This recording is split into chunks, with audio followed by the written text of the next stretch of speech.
अगर कुछ कुछ बताएंगे तो जी। कुल का नाश, जो चौथा कारण अर्जुन बता रहा है, युद्ध न करने का, कुल परंपराएं नष्ट हो जाएंगी और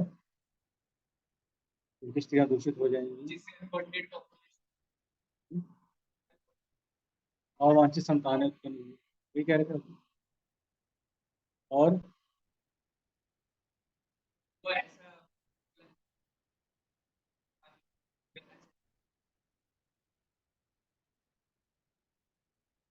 लुप्त पिंड उदक, लुप्त पिंड उदक क्रिया हमने याद करनी चाहिए।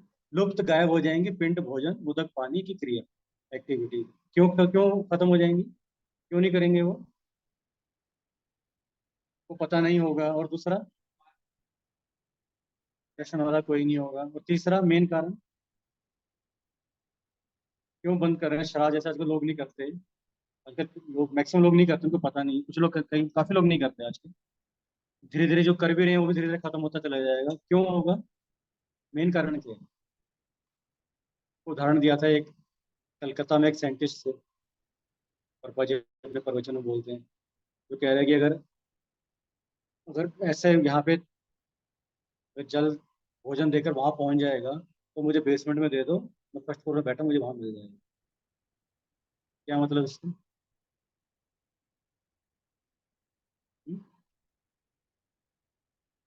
साइंटिस्ट बात ज्यादा मानेंगे, वैज्ञानिक बात नहीं। बंद ही करो थोड़ी देर, फिर चला देंगे। थोड़ा बंद करो, गर्मी लगेगी, चला लें। क्या है कारण? विश्वास नहीं रहेगा, श्रद्धा खत्म हो जाएगी। ऐसा थोड़ा होता है। आजकल बच्चे ऐसे तो बोलते हैं, ऐसे थोड़ा होता है। किसने देखा है भगवान? किसने देखा है? किसने देखा है कि ऐसे हमारे श्राद्ध होते, पितरम लोग किसने देखा है? तो क्या हो जाएगा जब वंश अनवांटेड पॉपुलेशन का मतलब क्या है, जो अवांछित संतान है, विश्वास नहीं करेंगे। बेसिकली धीरे धीरे श्रद्धा खत्म हो चली जाएगी। आजकल लोग बोलते हैं, किसने कुरुक्षेत्र, किसको पता कुरुक्षेत्र में महाभारत हुई है? ये कुरुक्षेत्र है अभी भी। अब आप कल्पना करो कि कुछ सालों में कुरुक्षेत्र भी नहीं रहेगा, नाम कुछ और ही बदल दिए जाएंगे, फिर क्या हाल होगा? आज तो कुरुक्षेत्र भी है। जैसे हस्तिनापुर दिल्ली हो गया, तो वो किसने देखा हस्तिनापुर? अब दिल्ली हस्तिनापुर तो अभी हमें पता है कि दिल्ली हस्तिनापुर हो गया। जैसे गुड़गांव हो गया था, फिर से गुरुग्राम हो गया। ठीक है ना? तो इस तरह से कल को कुरुक्षेत्र का नाम बदल जाएगा। ऐसी चीजें होती जाएंगी तो फिर, आज तो प्रूफ है फिर भी नहीं बोलते किसने देखा, कोई मानता नहीं। तो कल को तो सारी चीजें बदल जाएंगी समय के साथ साथ। जैसे चैतन्य महाप्रभु आए थे तो वृंदावन सारा लुप्त हो गया था, तो राधा मोहन ने खुद अपने हाथों से निकाला, छह गोस्वामी को सेवा लगाया, सारे स्थानों को द्वारा उजागर कर। जो सारा वृंदावन लुप्त था ना, वो तो किसने देखा वृंदावन? तो ऐसे जब ये सारे स्थान भी लुप्त हो जाएंगे, तो आज तो है फिर भी श्रद्धा नहीं है। तो मेन कारण क्या? फेथ नहीं रही, श्रद्धा खत्म हो जाएगी। जो अवांछित संतानें होंगी, उससे श्रद्धा खत्म हो जाएगी। तो उससे और क्या सीखा हमने पिछली बार? हम्म? श्रद्धा, ये श्राद्ध वगैरह हम क्यों करते हैं? क्या है ये? कुल धर्म। इसमें लिखा है ना एक जगह, इंग्लिश में फैमिली ट्रेडिशन है। श्राद्ध हम पितरों को देते हैं, वो क्या है हमारे यहाँ लिखा है ना, कुल धर्म। बार बार कुल धर्म आ रहा, कुल धर्म सनातना नष्ट हो जाएगा, कुल घनानाम, कुल परंपराएं नष्ट हो जाएंगी। तो श्राद्ध भी करना एक कुलों कुल की एक परंपरा है। ये अलग कुलों में, सब कुलों में ऐसे कुछ, मैक्सिमम कुल में श्राद्ध करना भी एक परंपरा है। जैसे अलग अलग कुलों की अलग अलग परंपराएं होती हैं। जैसे वर्णाश्रम धर्म, चार वर्ण चार आश्रम, पहले सिस्टम था। और अपने अपने, जो ये तो पूरा एक समाज का धर्म है। और कुल का धर्म क्या होता है? जैसे क्षत्रियों के कुल के धर्म अलग होते हैं, ब्राह्मणों के अलग होते हैं, और वैश्यों के अलग होते हैं। सबके अपने अपने कुलों के धर्म होते हैं। लेकिन उस तरह से एक धर्म क्या है, श्राद्ध का, जो ये भी धर्म, ये भी खत्म हो जाएगा। तो अर्जुन जो उस समय कह रहा है, आज हम सब उसको प्रैक्टिकल देख रहे हैं। हमने जो हॉरम ने क्या सीखा था इसमें? क्या श्राद्ध करने चाहिए? क्यों करने चाहिए? एग्जाम्पल समाज को दिखाने के लिए भी, लेकिन वैसे क्यों करना चाहिए? क्यों अनिवार्य है श्राद्ध करना?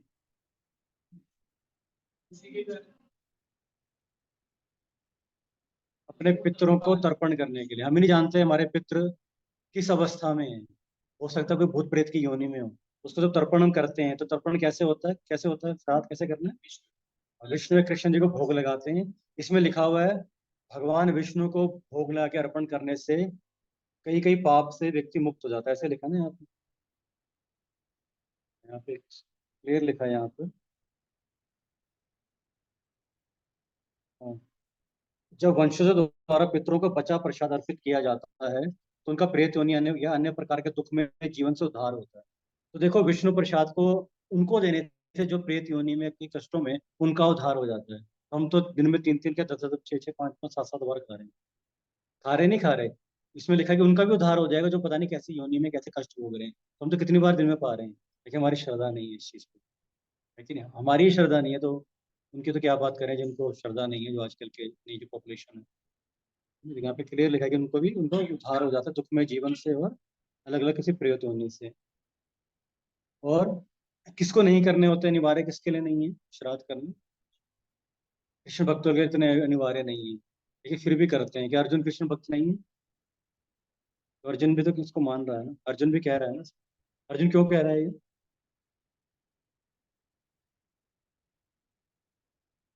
उसका कुल धर्म है। और क्या मेन कारण क्या है? भक्त कभी भी खुद को भक्त नहीं मानता। जितना भक्त प्रगति करता चला जाता है ना, उसको खुद उतना अपने खुद को निम्न मानता। अर्जुन उसको उस कैटेगरी में रख ही नहीं रहा। अर्जुन को उसको क्षत्रिय कैटेगरी में रख। इस करके अर्जुन सारे कुल धर्म, जाति धर्म, ये सब चीजें बोल। लेकिन यहाँ तो क्लियर लिखा है कि भागवतों का श्लोक कोट किया हुआ देव ऋषि, याद किया किसी ने? इसको याद हुआ श्लोक ही? एक हफ्ते का टाइम बहुत होता है एक श्लोक याद करने में। पढ़ा नहीं ना, गलत है ऐसा नहीं। पीछे दोहराओगे श्लोक? देव ऋषि भूताप्त नृणाम पितॄणाम न किंकरो नायम ऋणी च राजन सर्वात्मना या शरणम शरणयम गतो मुकुंदम परिहर्त कृतम। श्लोक का मतलब तो याद है कि वो भी भूल गए? श्लोक तो भूल गए। श्लोक का अर्थ क्या है? नीचे लिखा हुआ वो नहीं, एक एक अक्षर का मतलब बताओ। देव ऋषि भूत आप्त नृणाम पितॄणाम न किंकरो नायम ऋणी च राजन सर्वात्मना शरणम शरणयम गतो मुकुंदम परिहर्त कृतम। किसके लिए अनिवार्य नहीं है श्राद्ध करना? सर्वात्मना या शरणम शरणम, जिसने पूर्ण आत्मा अपना पूर्ण रूपेण शरण ले ली है भगवान मुकुंद की, उसके लिए अनिवार्य है, भक्तों के लिए नहीं। भक्त हैं, भक्त ज्यादा के होते हैं, कर्म मिश्र भक्त होते हैं, ज्ञान मिश्र भक्त होते हैं। कुछ लोग भक्ति में आते हैं लेकिन कामनाएं भी हैं, कर्म मिश्र हैं कि भक्ति भी चलती रहे और अपना बैंक बैलेंस भी बढ़ता जाए। और कुछ लोग होते हैं ज्ञान मिश्र भक्त, वो भक्ति में भी आते हैं कि ज्ञान को अर्जित करने के लिए आते हैं, तो ज्ञान बढ़ता जाए। अलग अलग तरह के मिश्रित भक्त, जैसे देवता लोग मोस्टली कर्म मिश्रित, ज्ञान मिश्रित, ऐसे अलग अलग तरह के भक्त होते हैं। लेकिन वो नहीं, जो पूर्णतः शरणम शरणायाम, ऐसे भक्त का क्या है, उसके लिए श्राद्ध अनिवार्य नहीं। तो अर्जुन उसको उस लेवल पे नहीं समझता अपने आप को। हमें भी जब तक हमें लगता है उस लेवल पे भी नहीं है, तब तक हमें भी क्या करना चाहिए? श्राद्ध करने चाहिए। ये चैतन्य महाप्रभु ने खुद दिखाया, अपने पिताजी का गया में जाके श्राद्ध किया उन्होंने। ठीक है। यहाँ पे लिखा है, जो पुरुष अन्य समस्त कर्तव्यों को त्याग कर मुक्ति के दाता मुकुंद के चरण कमलों की शरण ग्रहण करता है। जो पुरुष अन्य समस्त कर्तव्यों को त्याग कर, इसकी पूर्ण रूपेण पता है कि एक के लिए अगर एकमात्र कृष्ण की भक्ति करने से सर्व कर्म कृत है, तो ऐसा जो व्यक्ति है उसके लिए श्राद्ध करना तो नहीं हो रहा है। क्योंकि अपने आप को देव ऋषि, देव देवता, देवताओं से हम जल लेते हैं, सूर्य प्रकाश लेते हैं, ऑक्सीजन लेते हैं, हवा लेते हैं। तो वो भी जब भोजन लेते हो, अनाज जो सब कुछ देवताओं से आते हैं। ऋषि जैसे व्यास देव, प्रभुपाद जी, जिनसे हम शास्त्र में मिल रहे ज्ञान मिलता है हमें। भूत, अन्य जीव, जैसे गाय है, गाय से हम दूध लेते हैं, पक्षी की चहचहाट से हम फ्रेश होते हैं। आप्त, आप्त होते हैं हमारे रिश्तेदार, हमारे मित्र, रिश्तेदारों से भी हम हेल्प लेते हैं, मित्रों से भी सपोर्ट लेते हैं। निर्णाम, बाकी जो नर हैं समाज के और जो लोग हैं सबसे कुछ ना कुछ की हेल्प लेते हैं। जब सब्जी वाला है, फल वाला है, समाज के अलग अलग लोग हैं, आपके पड़ोसी हैं। पितृणाम, हमारे जो पितृ ऊपर हैं, उन सबसे ना किंकरो, ना तो उनका मैं दास हूँ, ना ऋणी, ना उनका ऋणी रह गया हूँ। कौन? जिसने शरणम शरणायाम गतो मुकुंदम, जिसने मुकुंद की शरण ले ली है, इन सब के ऋण से वो मुक्त हो जाता है। तो क्योंकि ऋणी व्यक्ति कभी खुश नहीं रह सकता, रह सकता है? कोई व्यक्ति अगर कर्जदार हो खुश रह सकता है? नहीं रह सकता। इस करके हम लोग खुश क्यों नहीं रहते हैं, संसार के लोग खुश क्यों नहीं है? उनको लगता है मुझे ये मिल जाएगा तो खुश नहीं है। खुश क्योंकि हम लोग ऋणी है, हमारा सारा ऋण उधर जाएगा। जो व्यक्ति ऋणी नहीं होता, बच्चा है, उसको किसी का लेना नहीं देना नहीं। खुश होकर घूमता नाचता गाता रहता है, उसको मैंने देना है कि ना, मैंने किसी का लेना ना देना। है कि नहीं? इस तरह से जब हम सबके ऋणों से मुक्त हो जाते हैं, व्यक्ति अपने आप ही खुश हो जाता है। और बाजी आगे बोलेंगे स्टे ना ये बस। तो इस करके जब तक ऋणी है तब तक हम प्रसन्नचित्त नहीं रह सकते। जो जो भक्त की जो स्थिति है, ब्रह्म भूया कल्पते, ब्रह्म भूत स्टेज पे रहता है, हमेशा प्रसन्न, जो भक्त हमेशा खुश रहता है। क्यों रहता है? किसी का ऋणी नहीं रहता वो। इस करके ऐसा व्यक्ति प्रसन्न रह सकता है, क्योंकि हम सब ऋणी हैं, इस करके हम लोग खुश नहीं रहते। हमें चाहे ध्यान आता नहीं आता, लेकिन ऋण तो हम पे है ना, लेकिन इस करके हम प्रसन्न नहीं रह पाते। और हमने चर्चा किया था कि जो जो ऐसे संतानों से क्या हो जाता है, परिवार के लिए नारकीय जीवन हो जाता है। तो एक उदाहरण आपको दिया था, किसका दिया था नारकीय जीवन का, ऐसे संतान का? दुर्योधन का दिया था। और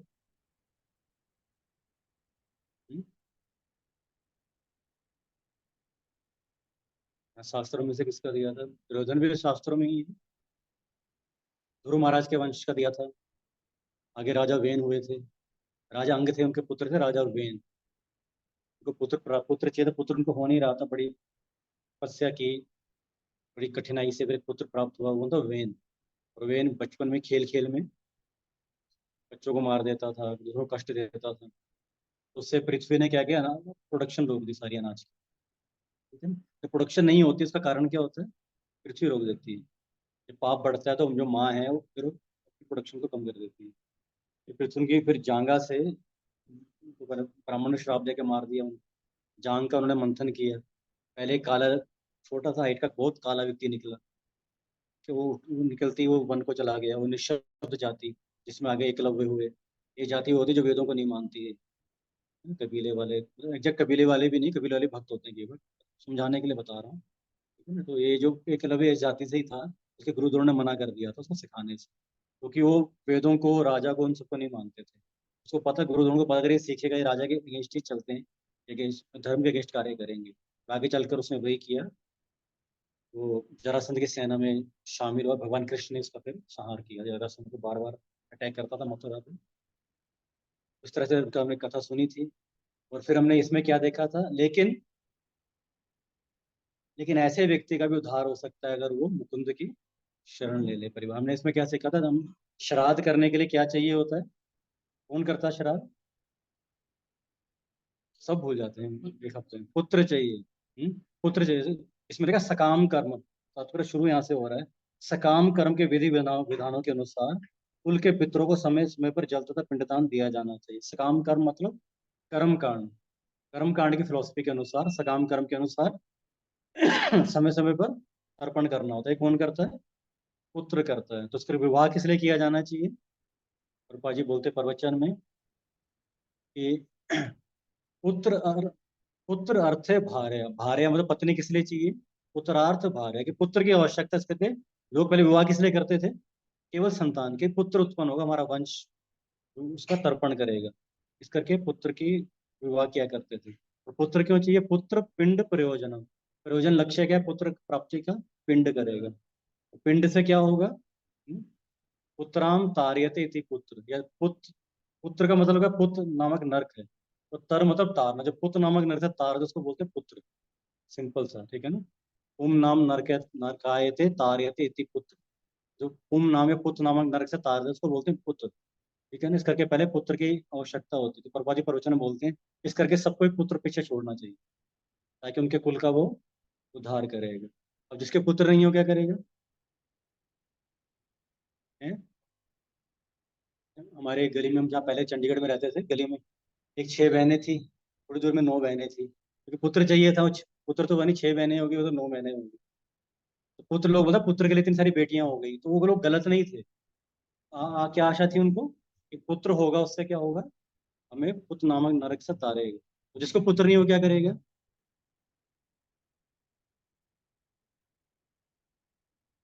हैं? जमाई वो कर सकते हैं, लेकिन प्राय ये पुत्र ही करता है। एक्सेप्शनल केसेस में जो बेटी और साथ में दामाद जो भी बोलते हैं वो करता है। लेकिन जिसके पुत्र नहीं है, अगर वो क्या करेगा? क्या करेगा? खुद करके जाएगा। तभी तो श्लोक आपसे मैंने पढ़वाया है अभी, तो फिर भूल गई। देव ऋषि भूतात नृणाम पितृणाम न किंकरो नायम ऋणी च राज। है ना? परिहर्त सर्वात्म या शरणम शरणयम गतो मुकुंदम परिहर्त कृतम। जो भगवान कृष्ण मुकुंद की भक्ति करता है, उसके सारे ऋण उतर जाते हैं, उसको आवश्यकता नहीं है। तो भक्तों को ये आवश्यकता नहीं, भक्ति करने से सारा कुछ उधार हो जाता है। एक उदाहरण मैंने दिया था आपको, बड़ा सरल सा। तो सभी करते हैं। हम्म। देखो अभी पहला अध्याय चल रहा है गीता का, बेटा क्या हाल होगा हमारा आगे जाके। कार्तिक का महीने का मैंने आपको उदाहरण दिया था, कार्तिक के महीने में क्या करते हैं, एक दीप दिखाने से क्या हो जाता है, हमारे जितने पितृ जितने हैं सारे के सारे तर जाते हैं। तो हम जो हैं, हमारा जो जीवन है ये मृत्यु के साथ समाप्त नहीं हो जाता। ये विज्ञान है, हम अपने पितरों से और आने वाली वंशों से कनेक्टेड हैं, इंटर कनेक्टेड हैं। जब तक हमारा उद्धार नहीं होगा तब तक हम कनेक्टेड ही रहेंगे।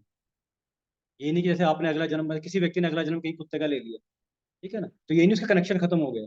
उसका अभी जो पिछले कुल में जन्मा था वो, उससे कनेक्शन है उसका। वो जब तर्पण करेंगे ना, वो जो किसी भी योनि में, कुत्ते की योनि में कष्ट भोग रहा है ना, उसको वहां भी मिलेगा। ये ऐसी साइंस है। वो जो प्रेत पुरुष जो है वो तो है ही है। प्रेत जो योनि में है, जब उसको तर्पण होगा क्या होगा, उसको तुरंत मनुष्य शरीर मिल जाएगा। प्रेत होने से मुक्त होगा, तुरंत क्या होगा उसको, मनुष्य शरीर मिलेगा। और वो फिर आगे अपना प्रगति कर सकता है। तो किसी भी योनि में व्यक्ति जाता है तो कनेक्ट, हम इंटर कनेक्टेड है। इस करके प्रहलाद महाराज को क्या बोला, 21 पीढ़ियां तुम्हारी, यही वाली भी, और जो पहले तुम कनेक्टेड हो सारी की सारी तर जाए। 21 पीढ़ी मतलब प्रहलाद महाराज क्या बोला, भगवान ने ये वाली नहीं, अभी जो तुम योनि में इस पीढ़ी में हो, तुमने पिछले जो 21 पीढ़ी में जो जहां जहां जन्म लिए थे ना, वो सारी 21 पीढ़ी तर गई। हम सब कनेक्टेड होते हैं, हम रोना रोते हैं इसी परिवार में। मेरे परिवार का क्या होगा, पीछे हम भूल गए, ऊपर भी भूल गए, नीचे भी भूल गए, और पिछले सारे भूल चुके हैं, लेकिन हम सब कनेक्टेड उनके साथ। ठीक है ना, तो भक्ति का लाभ क्या है, यही नहीं, जितने भी पितृ पीछे पीछे अलग अलग कुलों में जन्म लिए, सबके सब पितृ क्या हो जाते हैं, तर जाते हैं। तो उसका उदाहरण क्या है, ऐसा कि पुत्र अगर अनवांटेड निकल गया तो भक्ति करने से उद्धार हो जाएगा। तो शास्त्रों में कथा आती है। अ, एक आत्मदेव नामक व्यक्ति था, तुंगभद्रा नामक नदी के पास गांव था, वहां पर एक आत्मदेव नामक व्यक्ति था। तो उसके कोई पुत्र नहीं था, वो बड़ा ही सत्कारी था, विद्वान था, साधु व्यक्ति था। लेकिन उसकी पत्नी का नाम था धुंधली, और बड़ी कर्कश थी, झगड़ालू से झगड़ा करती थी, झूठ बहुत बोलती थी, लड़की थी बहुत। उसको पुत्र चाहिए था, बड़ा परेशान था। उसने बहुत दान पुण्य किया, गायों को दान किया, बड़ी सेवाएं की, ब्राह्मण की। पुत्र फिर भी उत्पन्न नहीं हो रहा था। तो बड़ा तकलीफ से एक दिन परेशान होकर वो वन को चला गया कि मैं जाके अपना शरीर त्याग दूंगा, वन में जाकर। और जब जंगल में गया तो उसको एक साधु मिले वहाँ। उसने कहा कि, साधु के सामने आकर रोने लग पड़ा कि मुझे एक पुत्र की प्राप्ति, मुझे मदद कीजिए। साधु ने उसकी माथे की रेखाएं देके बता दिया कि तेरी किस्मत में पुत्र नहीं लिखा हो। तो इस करके तो जो सन्यास है, जो त्याग का आश्रम है, सबसे उत्तम है। तो पुत्र की जो ये ब्रह्म है, से बाहर निकल, भक्ति कर, यहाँ से निकल जा। तो फिर वो व्यक्ति ने बोला, नहीं ऐसा नहीं, जो पुत्र सुख है मैं वो चाहता हूँ, तो कृपया मेरी मदद कीजिए। अगर मेरे भाग्य में पुत्र नहीं है तो मुझे बलपूर्वक दीजिए। तो साधु ने कहा, आपके कई कई जन्मों तक आपके पुत्र नहीं।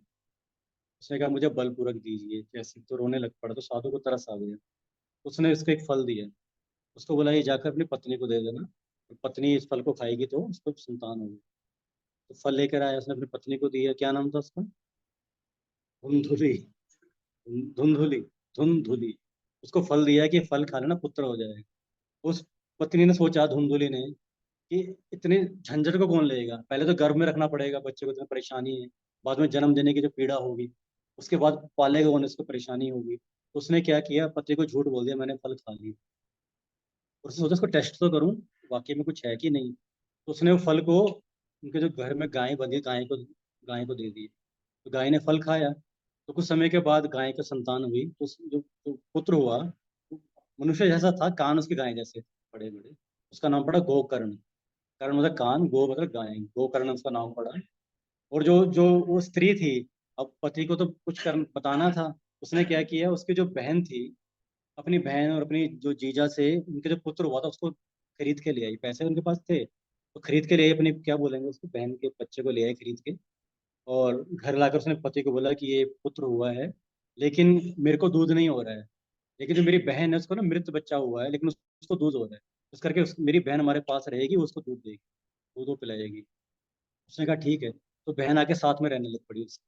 और जब वो पुत्र जैसे जैसे बड़ा हुआ, तो वो जो पुत्र था बड़ा ही अ, जैसे इसमें लिखा, वांछित संतान है। तो बचपन से ही वो खेल खेल में बच्चों को गोद में ले आता था, वो खिलाने ले जा रहा, कुएं में फेंक देता था। बच्चों से, लोगों से लड़ाई करता था, चोरियां करता था, तो सारे गलत कार्य कर, गंदा रहता, नहाता नहीं था कहीं के दिन। तो ऐसा जीवन बिता रहा था। नाम धुंधकारी, नाम था, धुंधकारी। तो वो इस तरह जीवन बिताने लगा, तो उसका पिता बड़ा परेशान हो गया, दुखी हो गया, सोचा कि ऐसे पुत्र होने से अच्छा तो पुत्र ना ही होता तो बेहतर था। तो इस तरह से जब वो सोच रहा था, तो एक दिन उसने देखा कि बड़ा प्रयास किया पुत्र को सुधारने का, लेकिन पुत्र सुधरा नहीं। तो बड़ा दुखी होकर वो वहां से वन को जाने लगा, मैं यहाँ जाकर आत्महत्या कर लूंगा। तो रास्ते में उसे मिला गोकर्ण। गोकर्ण जो बड़ा विद्वान था, जो गाय से हुआ था, वो बड़ा साधु था और भगवान कृष्ण का भक्त था। उसने अपने पिता को समझाया, आत्महत्या मत करो, गाँव आप जंगल जा रहे हैं, अच्छी बात है, वन में जाके श्रीमद् भागवतम का 10वां स्कंद पढ़ो, उसको पढ़ने से आपको मुक्ति मिलेगी। तो उसके जो पिता थे, क्या नाम था उनका? आत्मदेव। आत्मदेव, तो आत्मदेव वन में गए और भागवतम का 10वां स्कंद पढ़ने लगे। उसको पढ़ने के बाद उनको जब प्राण छोड़े उन्होंने, वैकुंठ प्राप्ति हुई। उधर गोकर्ण जो है घर आया, तो जगह घर में उसने सबको दुखी कर रखा था। किसने? अंधकारी ने। उसने अपनी माँ को बोला कि तेरे पास जितना पैसा, मुझे भी निकाल कर दे, नहीं तो तेरे को मैं लातों से मारूं। तो माँ भी दुखी होकर उसने कुएं में छलांग मारकर प्राण छोड़ दिए। कौन थी वो? धुंधली। उसने प्राण त्याग दिए। अब वो जो व्यक्ति था धुंधकारी, जो व्यक्ति लड़का था, वो 5 वैश्याओं को घर में ले आया और घर में उसने पांचों को रख लिया। और जब पांचों को एक दिन मौका मिला, तो सोए में उसने उसको आग जला दिया। किसको? धुंधकारी को। और सारा धन लेकर भाग गई।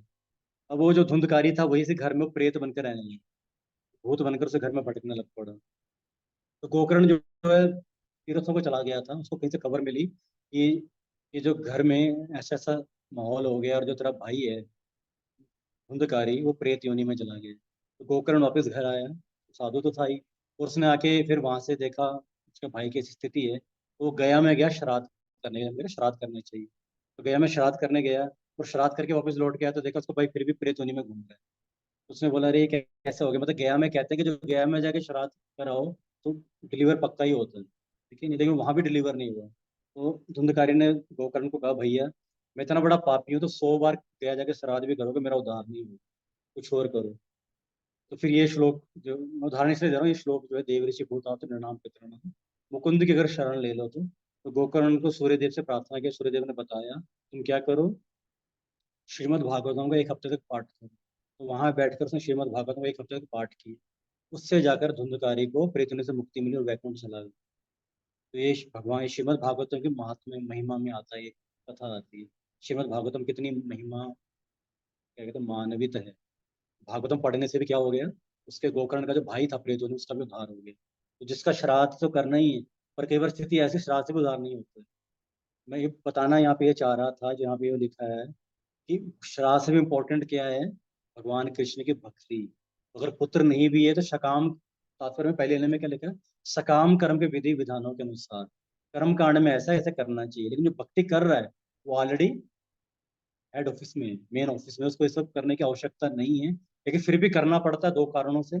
एक तो भक्त अपने को भी भक्त नहीं मानता कि मैं उस लेवल को भी हूँ नहीं, दूसरा समाज का उदाहरण रखने के लिए भक्त कार्य करता है। तो इस तरह से जो भागवतम है, भगवान का भक्ति है, उससे ये लाभ होता है। ऐसे ही भगवत गीता का जो तीसरा अध्याय है, उसके पहले अध्याय का महात्मा याद है किसी को? क्या था? पहले अध्याय को रोज पढ़ता था, कौन पढ़ता होता पढ़ता था, और वो वैश्य घर में सुनती थी। उससे किसका उद्धार हो गया? बैल का। लेकिन उसका उद्धार हो गया, तो बाद में उनका भी उद्धार हो गया, उसका भी। उस बैल जो बाद में ब्राह्मण बन के आया, उस वैश्य का भी, तोते का, तीनों कहाँ चले गए? वैकुंठ चले गए। किससे चले गए वो? पहला चैप्टर पढ़ते थे, और हम क्या करते हैं, पहला चैप्टर नहीं पढ़ते, ऐसे ही आ जाते हैं। क्योंकि महिमा, इस करके किसमें, पद्म पुराण में भगवत गीता की महिमा बताई, हर अध्याय की महिमा बताई है। पहले अध्याय पढ़ने से क्या होता है, दूसरे अध्याय पढ़ने से क्या होता है, तीसरे से क्या होता है। तो पहले अध्याय से क्या होता है? पहला अध्याय रोज पढ़ता है, भगवान के धाम वैकुंठ को प्राप्त कर। तो तोता भी चला गया, ब्राह्मण भी चला गया, वैश्य भी चलेगी। हमें लगता है हम तो जाएंगे नहीं, तो गौरांग अकेडमी कौन देखेगा? नहीं, पीछे भी कोई चाहिए, इस करके हम पढ़ते नहीं पहला अध्याय। इस करके इसको समझिए, गीता कितनी इंपॉर्टेंट है, भगवान के मुख से निकली शुरू में, उसमें आ रहा है ना, भूमिका में। ये भगवान के मुख से निकली है, तो किसी और शास्त्र को पढ़ने की आवश्यकता क्या है? स्वयं पद्म मुख नाभस से, ऐसा कुछ श्लोक आता है। इस करके भगवद गीता को पढ़ो, साधारण मत समझो गीता को, ठीक है ना। तो ये हमने पिछली बार पढ़ा था, और इस बार हम आगे पढ़ेंगे नेक्स्ट श्लोक 42 से, हम पीछे दोहरा सकते हैं। दोषेते कुल घनानां वर्ण शंकराकार के उत्सदान्ते जाति धर्म कुल धर्म च शाश्वता। दोषरेते कुल घनानां वर्ण शंकराकार के उत्सदान्ते जाति धर्म कुल धर्म च शाश्वता। दोषेते कुल घनानां वर्ण शंकराकार के उष्दान्ते जाति धर्म कुल धर्म च शाश्वता। तो रही तो पंखा भी चला दो, गर्म हो गया, धीरे होगा चला दो।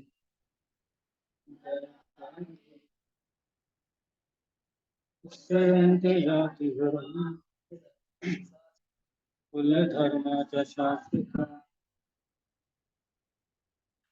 दोषेते कुल गणानां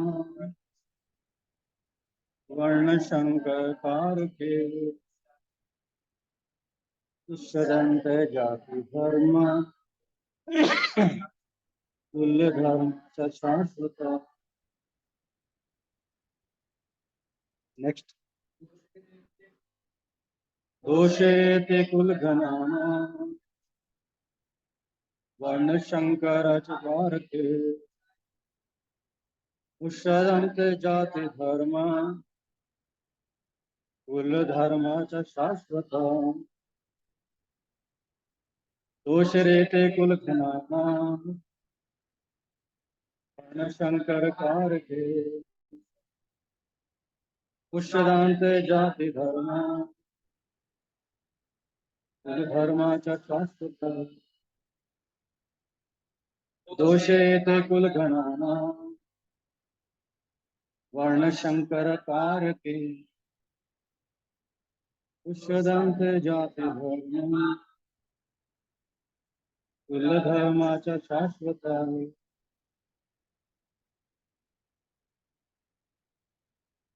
दोषेते कुल घनानां वर्ण शंकराकार के उष्दन्ते जाति धर्म कुल धर्म च शाश्वत।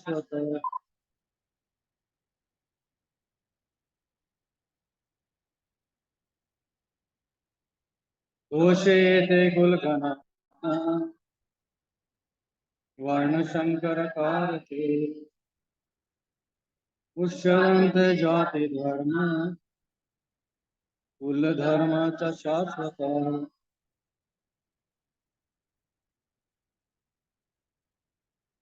दोषेते कुल घनानां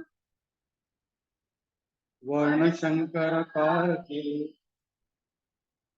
उष्दन्ते जाति धर्म कुल धर्म च शाश्वत। दोषेते कुल घनानां वर्ण शंकराकार के उष्दन्ते जाति धर्म कुल धर्म च शाश्वत।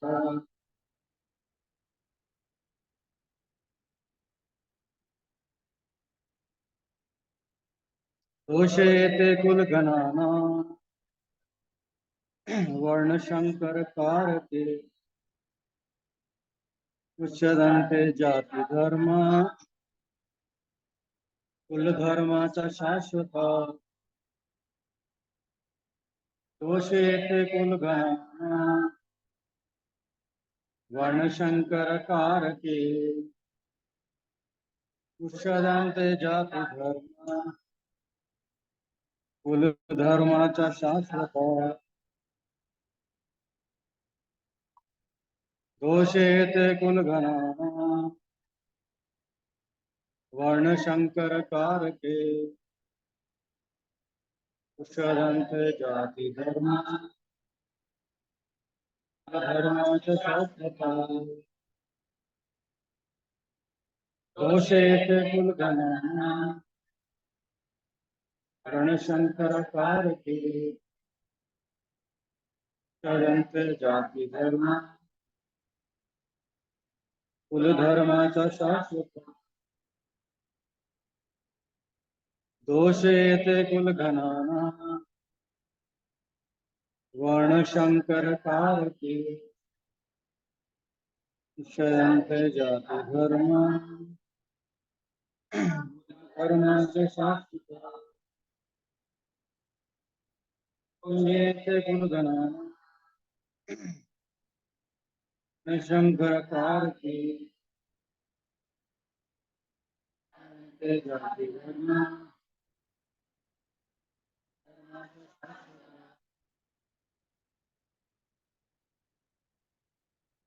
दोषेत कुलगणना वर्ण शंकर कारके उच्चारन्त जाति धर्म कुल धर्म च शाश्वता। सबला संवाद तात्पर्य श्री कृष्ण कृपा मूर्ति अभय चरणारविंद जगत को श्री गोपाल जी के द्वारा श्री गोपाल की दोषे ऐसे दोषों से एते इन सब कुल घनाना परिवार नष्ट करने वालों का वर्ण शंकरा अवांछित संतानों के कारक के कारणों से साधनते नष्ट हो जाते हैं।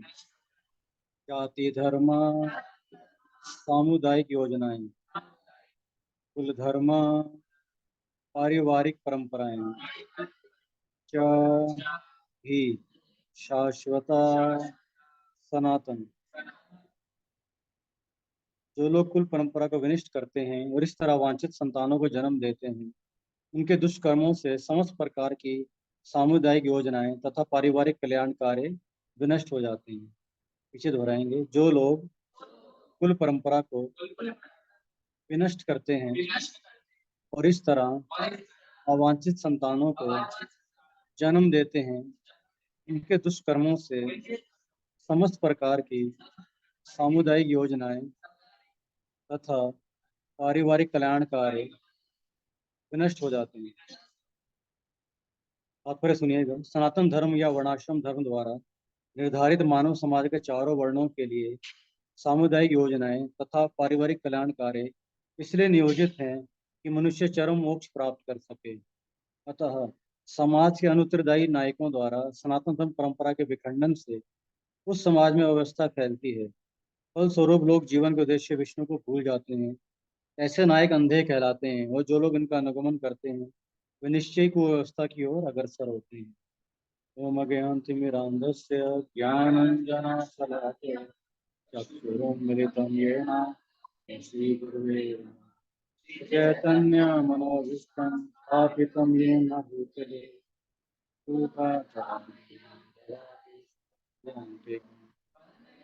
श्रीगुरु श्रीयुता श्रीगुरून् वैष्णवांश्च श्रीरूपं सागरजातं जगन्नाथान्वितं तं सजीवम् साद्वैतं सावधूतं परिजनसहितं कृष्ण चैतन्यदेव श्री राधा कृष्ण पादान् श्री विशाखान्वितं कृष्ण करुणा सिंधु बंधु सरस्वती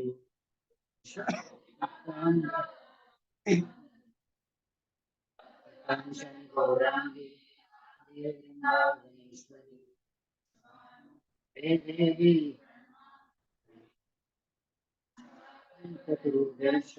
कृपा सिंधु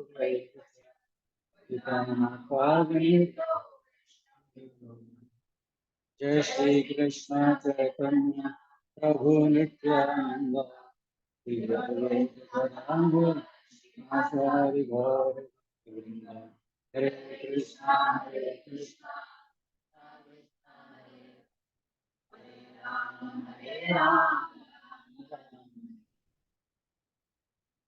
हरे कृष्ण। दोषे हेते कुल घना नाम, ऐसे दोषों से, कैसे दोषों से? जो पिछले श्लोक से कनेक्टेड चलता आ रहा है, जो पिछले श्लोक से आगे चल रहे हैं ना अर्जुन। जो अर्जुन ने पीछे चार कारण पहले बता चुका है, क्या क्या नुकसान होता है कुल के नाश होने से। कुल धर्म की परंपराएं नष्ट हो जाती हैं, स्त्रियां दूषित होती हैं, फिर अवांछित संतानें होती हैं। अब अवांछित संतानों से क्या होता है अर्जुन फिर आगे और बता रहे हैं। इससे क्या हो जाएगा? सामुदायिक योजनाएं तथा पारिवारिक कल्याण कार्य दोनों विनष्ट हो जाएंगे। तो जो लोग कुल परंपरा को विनष्ट करते हैं, किसकी बात कर रहा है अर्जुन यहाँ पर? कौन लोग करते हैं?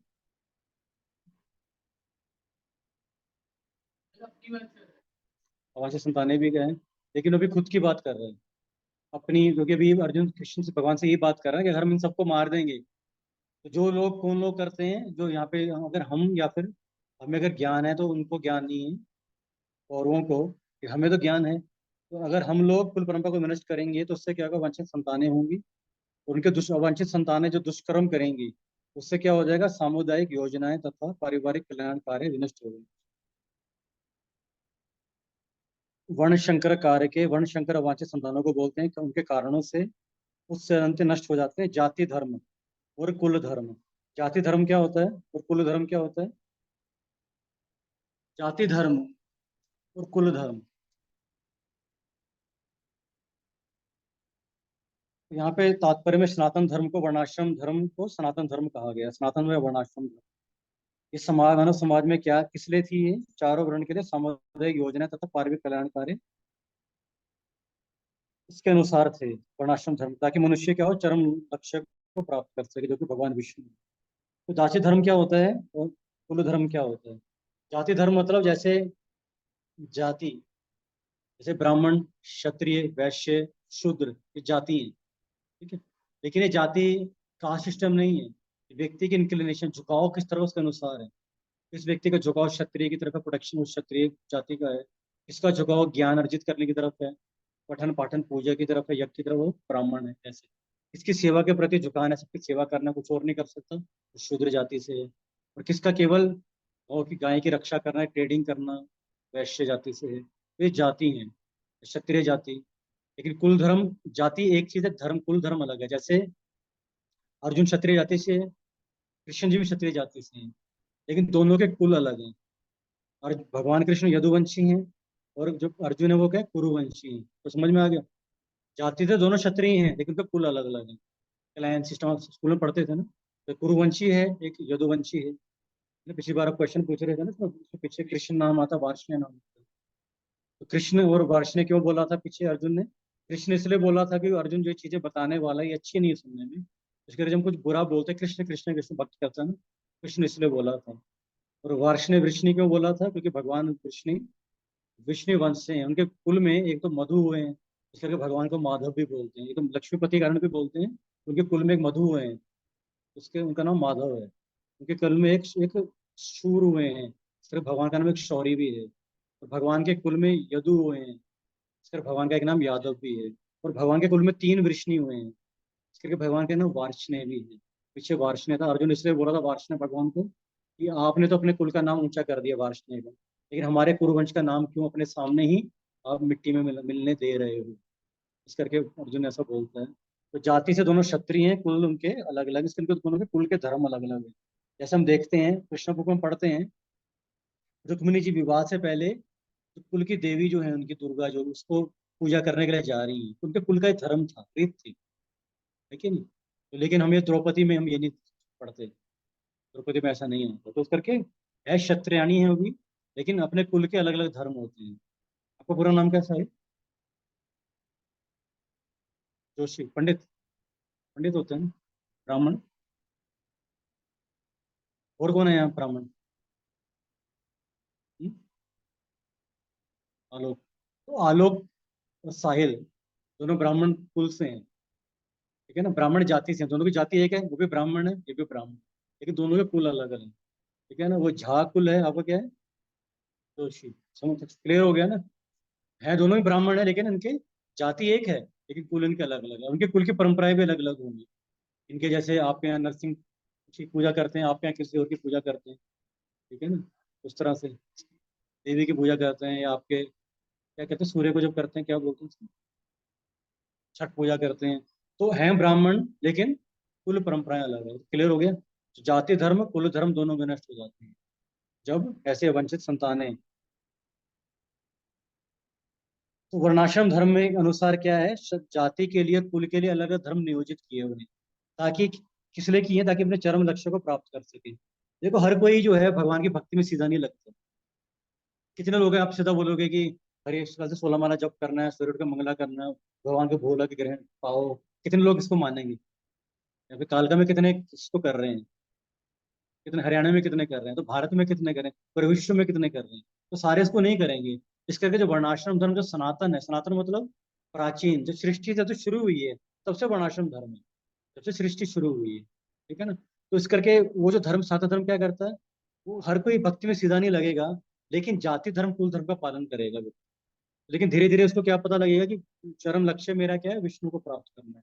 सीधा विष्णु की भक्ति में नहीं आएगा वो, लेकिन धीरे धीरे आ जाएगा। समझ रहे? कुल की परंपरा को फॉलो करेगा, जो उसकी कल की परंपराएं हैं, जाति के जो धर्म है। ये क्षत्रिय है, क्षत्रिय के लिए जाति धर्म उसका है क्या है, क्षत्रिय जो है रक्षा, किसी की क्षत्रिय जो है किसी की नौकरी नहीं करता, वैश्य किसी की नौकरी नहीं करता, ब्राह्मण किसी की नौकरी नहीं करेगा, लेकिन तीनों भूखे मर जाएंगे, किसी की नौकरी नहीं करेंगे। लेकिन आजकल ये नहीं है, क्यों? आजकल अब क्या हो गया है, वर्ण संकर। इस करके अब तो पता नहीं लगता, अब पहले ब्राह्मण कौन है, क्षत्रिय कौन है, वैश्य पता लग जाता था। आजकल देखने से ये नहीं पता था लड़का कौन है, लड़की कौन है। लेकिन आजकल तो यही नहीं पता लगा, अगर बाहर देखोगे ना, लड़का है कि लड़की पता नहीं लगता। लड़कों ने भी लंबे बाल रखे हैं, बाली हैं, सब कुछ है, टैटू, बिल्कुल कोई कोई फर्क नहीं है। तो इस करके ब्राह्मण क्षत्रिय वैश्य तो कोई दूर से क्या पहचानेगा, लड़का लड़की पहचान लेगा तो वही बहुत बड़ी बात है कि नहीं? तो क्या हो रहा है, सारा पूरी परंपराएं क्या होगी, नष्ट होंगी। तो पहले क्या था, क्षत्रिय वैश्य शूद्र किसी की नौकरी नहीं करते थे, मर जाएंगे किसी की नौकरी नहीं करेंगे, शूद्र ही नौकरियां करते करते थे पहले। तो जो क्षत्रिय जैसे वैश्य पर जी उदाहरण देते हैं अपने प्रवचन में, कि उनके अपने कलकत्ता का बताते हैं, वैश्य का जो बिजनेस क्लास है, जो उसका पैसा नहीं, अच्छा बिजनेस नहीं कर सकता, बड़ा बिजनेसमैन नहीं है, वो क्या करेगा, साइकिल पे जाता है, सुबह वो जाता है, जो दाल होती है ना वो बांटता है घर घर जाके साइकिल, और शाम के समय वो तेल बांटने जाता है। पापा जी बोलते हैं सुबह दाल बांटी है तो गर्म भी तो करेगा ना, पकानी भी तो है, तो शाम को फिर वो तेल बांटता है साइकिल को, नहीं जगह पे जाके शाम को तेल पकाए, क्योंकि वो चाहे साइकिल पे कर रहा है। आपने देखे होंगे छोटे छोटे कई बार सब्जी वाले, रेडी वाले, या कई बार सड़क किनारे बैठे ना, छोटा सा कपड़ा है, उस पर थोड़ी सी मूंगफली या कुछ कुछ जामुन कुछ बेच रहा है। आपको लगा क्या है ये इतना सा लगा के, इससे तक नौकरी करे, झाड़ू लगा ले, 20,000 मिल जाएगा, 15,000। हम सोचेंगे ना ऐसे कि क्या कमाता होगा बेचारा, इतना सा कोने बैठ के 15 दो पहिया किलो जामुन रख के बैठा है, या मुंह पे रख के बैठा है। देखे ना मैंने ऐसे लोग, लेकिन वो नहीं करेगा, क्यों? उसमें वैश्य के गुण है, वो बिजनेस माइंडेड, वो बिजनेस, उसके गुण खून में उसका ब्लड ऐसा है। वो नौकरी करेगा ही नहीं, वो बोलेगा 30,000 रुपये मिलेगा, से आज सफाई करना है, बोलेगा भैया मैं नहीं करता, मैं यही ठीक है, रेडी ठीक है अपनी, है कि नहीं? तो उसके अंदर क्या है, वैश्य की क्वालिटीज हैं। तो हमें दिखने में लगेगा हमसे नीचे है वो, लेकिन हमसे नीचे नहीं है वो, हमसे ऊपर है। हम शुद्ध जो नौकरी, वर्किंग क्लास शूद्र है, उससे ऊपर वैश्य है, बिजनेस क्लास उससे ऊपर फिर क्षत्रिय, फिर ब्राह्मण, समझ रहे हैं ना? तो ये किसी की नौकरी नहीं करते हैं, इस करके वो नीचे नीचे गरीब से गरीब व्यक्ति गरीब रह जाएगा, वो किसी की नौकरी नहीं करेगा। और वो दूसरी तरफ बहुत पढ़ लिख जाएंगे, एमटेक बीटेक करके कर जाएंगे, लेकिन फिर नौकरी ढूंढेंगे बायोडा ले लेकर, तो उसके गुण क्या है? शूद्र के हैं, वो नौकरी रह ही नहीं सकता, उसके अपना माइंड चलता नहीं है, तो दूसरे के लिए जो मर्जी कर देगा, अपने लिए कुछ नहीं कर सकता वो, लेकिन तो उस करके वो क्या है, वो शूद्र क्लास का। पहले के समय पे शूद्रों को पैसे नहीं दिए जाते, मेंटेनेंस देते थे केवल, ठीक है ना। तो शूद्रों केवल क्या कर उनको क्या बोलते हैं हिंदी में, रख रखाव दिया जाता था केवल। तो आजकल शूद्रों को पैसा अच्छा कमा रहे हैं, इस करके सारे के सारे समाज में क्या है, अस्त व्यवस्था सारी है। शूद्रों को तनख्वाह मिलती है 7 तारीख को, शाम को सारे मिलेंगे, ठेके के बाहर लाइन लगी होती है साइकिलों की, सारे के सारे ठेके के बाहर, पान की दुकान के बाहर, बीड़ी वाले पे, सारे शूद्र दिखेंगे आपको, दिखते हैं ना, कोई लॉटरी वाले पे खड़ा है, सब जो सारे के सारे कौन होते हैं, क्योंकि इनको पैसा मिलेगा, इनको मुंह में पानी आ जाता है कि करेंगे आप, पैसा जैसे ही आता है ना, तो इन्होंने उसको गलत ही इस्तेमाल करना है। तो पहले के समय पे इनको केवल मेंटेनेंस देते थे, मेहनत नौकरी करता, सेवा करता था, उनका रख रखाव दे देते थे बस, है ना। तो इस तरह से सिस्टम बना हुआ था। पहले समय पर राजा क्या देखते थे, कि सबको अपने रुझान के हिसाब से उसको सारे को कार्य मिलना चाहिए, ब्राह्मण ब्राह्मण कार्य कर रहा नहीं कर रहा, क्षत्रिय क्षत्रिय कार्य कर रहा नहीं कर रहा, शूद्र शूद्र कार्य कर रहा नहीं कर रहा। वो ये देखते थे, अगर कोई किसी और की जाति का कार्य कर रहा है तो उसको फिर दंड मिलता था, ये राजा देखता था। भगवान राम के समय पर एक बार क्या हुआ कि एक व्यक्ति के पुत्र का देहांत हो गया। वो व्यक्ति आया पुत्र को लेकर, वो भगवान राम को बुरा भला बोलने लग पड़ा कि ऐसे कैसे हो गया कि पिता के होते पुत्र चला जाए। तो पहले युगों में सिस्टम था प्रॉपर, हर व्यक्ति अपना जीवन जीने के बाद जाता था पूरा, 100 साल जो निर्धारित, जितना निर्धारित समय था। भगवान राम ने सोचा ऐसा कैसे हो सकता है। तो भगवान फिर उन्होंने जाके बोला कि जाके देख के आओ, चक्कर क्या है। उन्होंने देखा कि एक व्यक्ति पेड़ पे उल्टा लटक के पूजा कर रहा था किसी की, किसी भी भूत प्रेती कर रहा होगा। तो फिर उसको फिर भगवान राम ने, ये पता नहीं लक्ष्मण जो भी थे, फिर तीर से उसका वध कर दिए। फिर सब कुछ सिस्टम ठीक हो गया।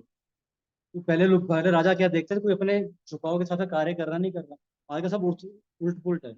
जो राजा हैं, जो मंत्री हैं, सारे शूद्र हैं, है कि नहीं। तो उस करके सारा कुछ उल्ट पुल्ट है। इस करके हम देखें करप्शन क्यों हो रहा है। तो करप्शन तो करेगा ही ना, उसको जैसे पैसा देखेगा उसको उसका दिमाग हिल जाएगा, मैं करूँ क्या अपने पैसे। तो पहले सिस्टम इस तरह से था कि हर व्यक्ति अपने कार्य को अपने झुकाव के हिसाब से करता था। चार वर्ण, चार यहाँ पे लिखा है, वर्णों को सनातन धर्म वर्णाश्रम द्वारा निर्धारित मानव समाज के चारों वर्णों के लिए सामुदायिक योजनाएं पारिवारिक कल्याण कार्य इसलिए नियोजित हैं कि मनुष्य चरम लक्ष्य को प्राप्त कर सके। क्षत्रिय क्षत्रिय कार्य करता, ब्राह्मण ब्राह्मण के, शूद्र शूद्र के, वैश्य वैश्य के। और चारों मिलकर क्या करते थे, एक दूसरे की मदद करते थे। तो ये जो वर्णाश्रम धर्म, ये जो कुल धर्म जाति धर्म क्या है, ये केवल समाज में व्यवस्था बनाने के लिए है। वैसे एक तरह से प्रॉपर धर्म नहीं है ये। हमारे जैसे प्रपा जो उदाहरण देते हैं, जैसे रेड लाइट है, लाइटें किस लिए होती हैं कि ताकि बाहर जाके सिस्टम बना रहे, क्या बोलते हैं उसको, उथल पुथल ना मच जाए, इस करके रेड लाइट, सब लाइट लाइट सिस्टम होता है। रेड लाइट होगी, चौक लगा, सब कुछ लगा। ठीक है, इसी तरह से जो कुल धर्म जाति धर्म क्या है, ये अपने आप में सनातन धर्म नहीं है ये लेकिन किस लिए, समाज में व्यवस्था बनी हुई है। इसके अनुसार चलेंगे तो समाज क्या होगा, सुचारू रूप से चलेगा। जैसे अगर लाइट्स नहीं होंगी, ट्रैफिक लाइट्स नहीं होंगी, तो क्या हो जाएगा, प्रॉब्लम समस्याएं आ जाएंगी। उसी तरह से अगर इस कुल धर्म जाति धर्म किस लिए बनाए गए हैं, कि समाज में व्यवस्था बनी रहे।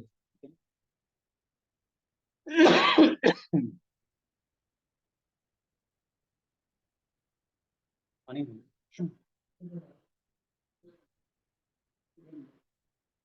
अगली लाइन पढ़ना, अतः समाज के, अगली लाइन पढ़ना।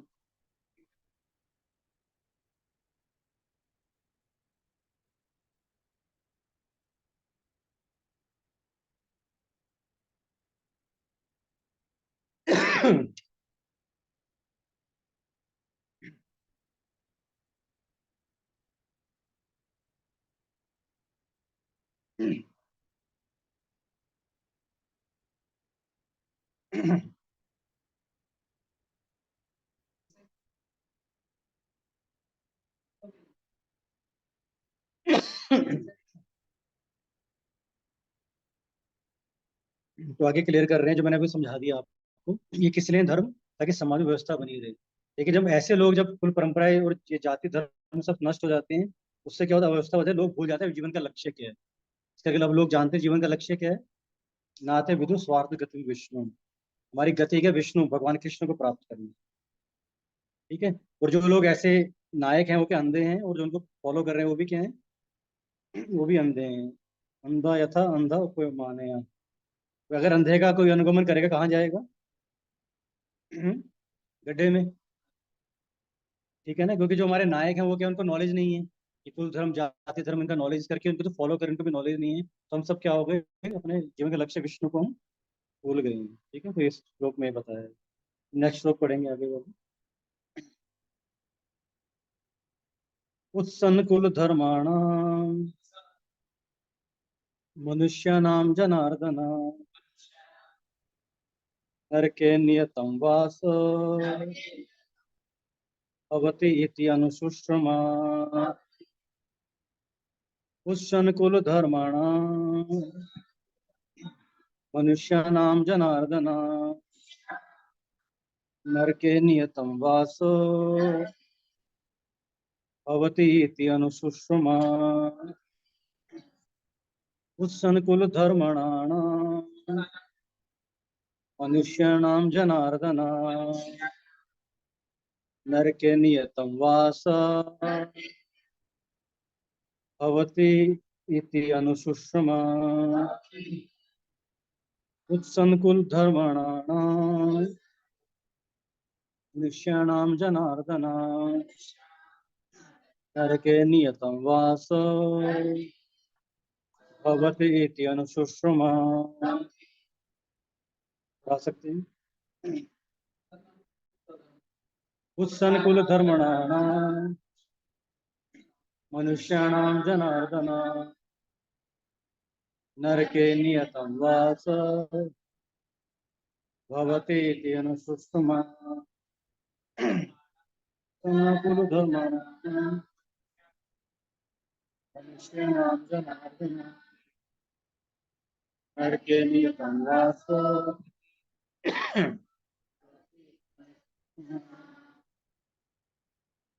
उत्सन्नकुल धर्मणानां मनुष्याणां जनार्दन नियतं वासो भवति इति अनुशुश्रुमा। उत्सन्नकुल धर्मणानां मनुष्याणां जनार्दन नरके नियतं वासो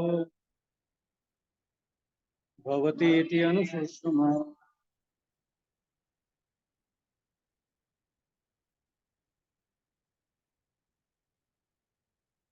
उत्सन्नकुल धर्मणानां मनुष्याणां जनार्दन नरके नियतं वासो भवति इति अनुशुश्रुमा। उत्सन्नकुल धर्मणानां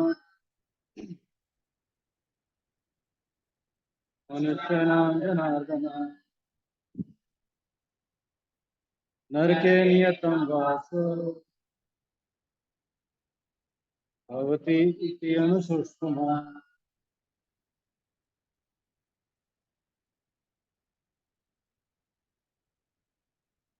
उत्सन्नकुल धर्मणानां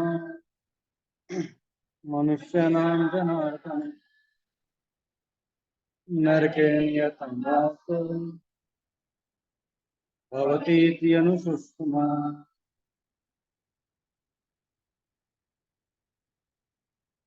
उत्सन्नकुल धर्मणानां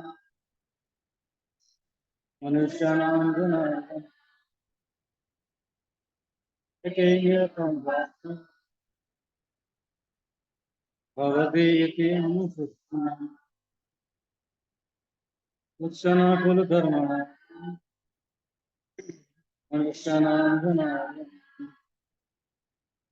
नरके नियतं वासो भवति इति अनुशुश्रुमा।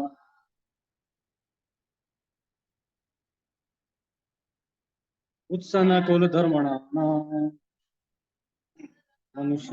जनार्दन नरके नियतं वासो भवति इति अनुशुश्रुमा। उत्सन्नकुल धर्मणानां मनुष्याणां जनार्दन नरके नियतं वासो भवति इति अनुशुश्रुमा। उत्सन्नकुल धर्मणानां मनुष्याणां जनार्दन नरके नियतं वासो भवति इति अनुशुश्रुमा।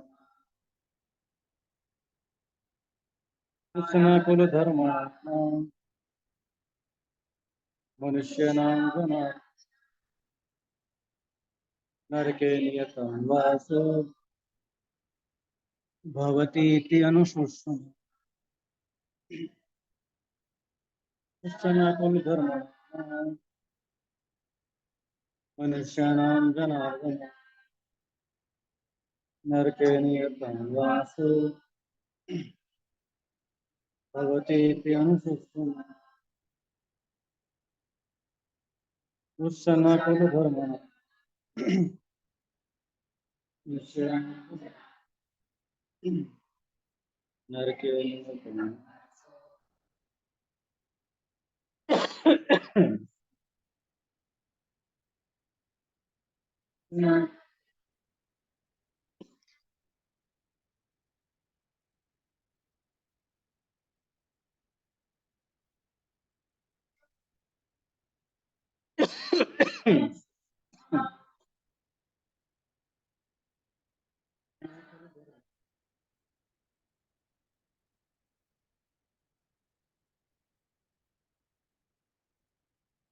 नर के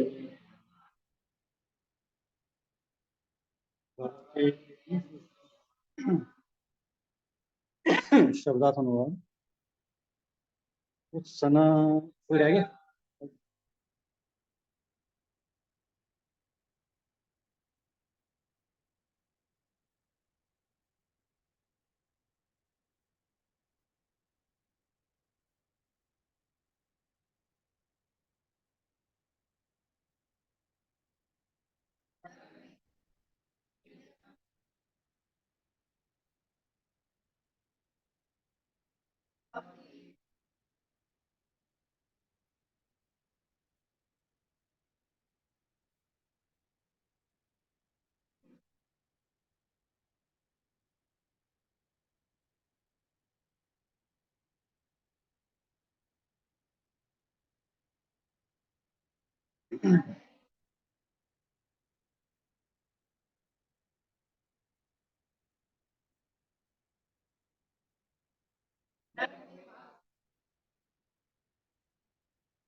तो इस श्लोक में अर्जुन आगे भगवान कृष्ण को आगे और आगे कह रहे हैं। पहले से दोष बताए भगवान को, कुल परंपरा नष्ट होने से 6 दोष बताए हैं इसमें। ठीक है, पहले 3 श्लोकों में। फर्दर अर्जुन क्या बोल रहा है भगवान कृष्ण को, जनार्दन शब्द इस्तेमाल करता है। जनार्दन का शब्द भगवान प्रभुपाद जी क्लियर करते हैं।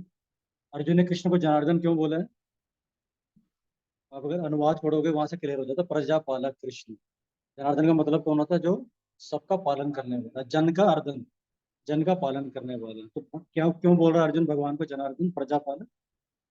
अर्जुन भगवान को ये बोलना चाहते हैं, अगर सारे वर्ण शंकर हो जाएंगे उनका पालन कैसे करोगे, समझ रहे हो ना, क्योंकि पुण्यवान व्यक्ति का तो पालन हो जाता है, पापी व्यक्ति का पालन कैसे पालन होगा। इस करके जनार्दन बोल रहा है। और आगे बोलता है, मैंने गुरु परंपरा से सुना है कि जो लोग कुल धर्म का विनाश करते हैं वे सदैव नरक में वास करते हैं। तो किन किसके लिए बोल रहा है वो, जो गुरु परंपरा से मैंने क्या सुना है, जो कुल धर्म का विनाश करते हैं। कुल धर्म विनाश कैसे होगा, जब बड़े बुजुर्ग मारे जाएंगे, गाइड करने वाला कोई नहीं होगा, और वांछित संतानें होंगी, कुल धर्म का विनाश हो जाएगा। तो खुद को वो जिम्मेवार ठहरा रहा है इसका, युद्ध कर रहे हैं इन लोगों को। और वो लोग फिर कहाँ जाते हैं, उनकी गति क्या होती है, कुल धर्म का नाश करते हैं, सदैव नरक में वास करते हैं। तात्पर्य प्रभुपाद जी क्या बोल रहे हैं, अर्जुन क्या बोलता है, मैंने गुरु परंपरा से सुना है।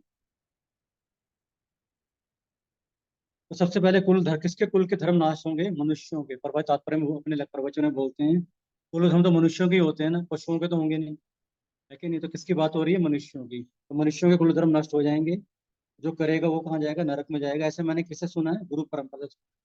तो हम सब कुछ शास्त्रों से पढ़कर ज्ञान अर्जित नहीं कर सकते।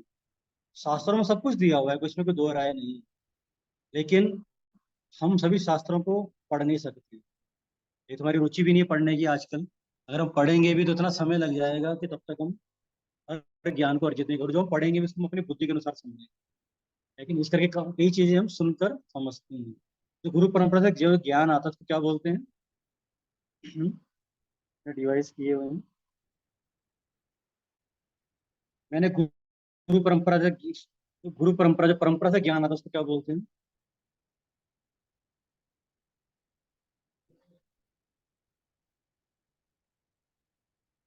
एक ज्ञान होता है जो ऊपर से नीचे आता है, एक नीचे से ऊपर जा रहा है, उसमें प्रमाणिक कौन सा है, जो ऊपर से नीचे आता है उसको बोलते हैं डिसेंडिंग प्रोसेस, डिसेंड कर रहा है। एक होता है असेंडिंग, अपनी बुद्धि से मैं समझ कर समझूंगा, उसको बोलते हैं असेंडिंग। तो डिसेंडिंग हमेशा प्रमाणिक होती है, असेंडिंग प्रमाणिक नहीं। इसको बोलते हैं डिडक्टिव नॉलेज, ऊपर से नीचे आती है, नीचे से ऊपर जाती है, इसको बोलते हैं इंडक्टिव नॉलेज। ऊपर से नीचे आता है, इसको बोलते हैं शब्द प्रमाण। शब्द से कुछ सुनकर आ रहा है ना, शब्द प्रमाण बोलते हैं। तो नीचे से अपने प्रयास को बोलते हैं प्रत्यक्ष प्रमाण या अनुमान प्रमाण।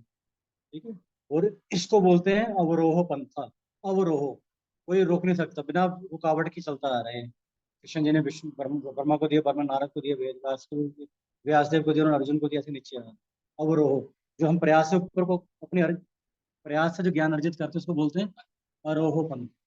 अवरोह शब्द प्रमाण सबसे बेस्ट होते हैं। तो अर्जुन यहाँ पे अपना जो तर्क किस बेस पे दे रहा है, अवरोह पंथ। मैंने गुरु परंपरा से सुना है।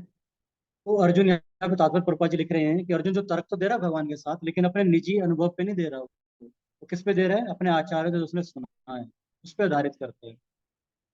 हमने पीछे पढ़ा था कि अर्थशास्त्र अन्य शास्त्रों से धर्म शास्त्र भक्ति शास्त्र उच्च होते हैं। तो अर्जुन अर्थताइनों वाला श्लोक को जो अर्थशास्त्र में दिया है क्षत्रियों के लिए, अर्जुन ने किसको वेटेज दिया ज्यादा, धर्मशास्त्र को। धर्मशास्त्र में क्या लिखा, मां हिंसा सर्वभूतानि, किसी के प्रति हिंसा नहीं करनी चाहिए। जैसे आयुर्वेद में लिखा है कि तुलसी को दवाई के रूप में लिया जा सकता है, लेकिन भक्ति शास्त्रों में कह दिया तुलसी केवल भगवान कृष्ण को अर्पित होती है, विष्णु जी को।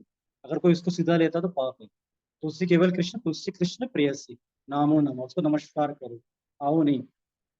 इसके कृष्ण को प्रिय है तुलसी, तो भक्ति शास्त्रों के अनुसार तुलसी को केवल भगवान की सेवा में लगती है। लेकिन लेकिन आयुर्वेद शास्त्रों में क्या दिया है, तुलसी को दवाई के रूप में इस्तेमाल कर सकते हैं। तो आयुर्वेद शास्त्रों से भक्ति शास्त्र ऊपर है, इस करके भक्त इसको इम्पोर्टेंस देता है आयुर्वेद शास्त्र को। ठीक है ना? तो इस तरह से अब हम बहुत कुछ हम सुन के अर्जित करते हैं, जैसे भगवान को प्रणाम कैसे करना है। ठीक है नहीं, अब भागवतम में दिया है, लोग कई बार लोग पूछते हैं कि दंडवत प्रणाम क्यों करते हो।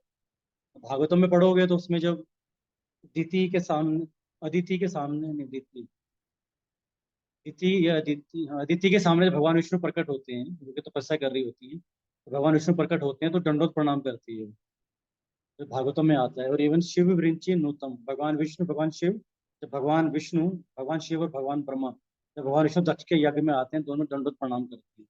तो भागवतम में दिया है, लेकिन पता नहीं अब कब पढ़ोगे, हम कब पढ़ेंगे हमें पता ही नहीं है।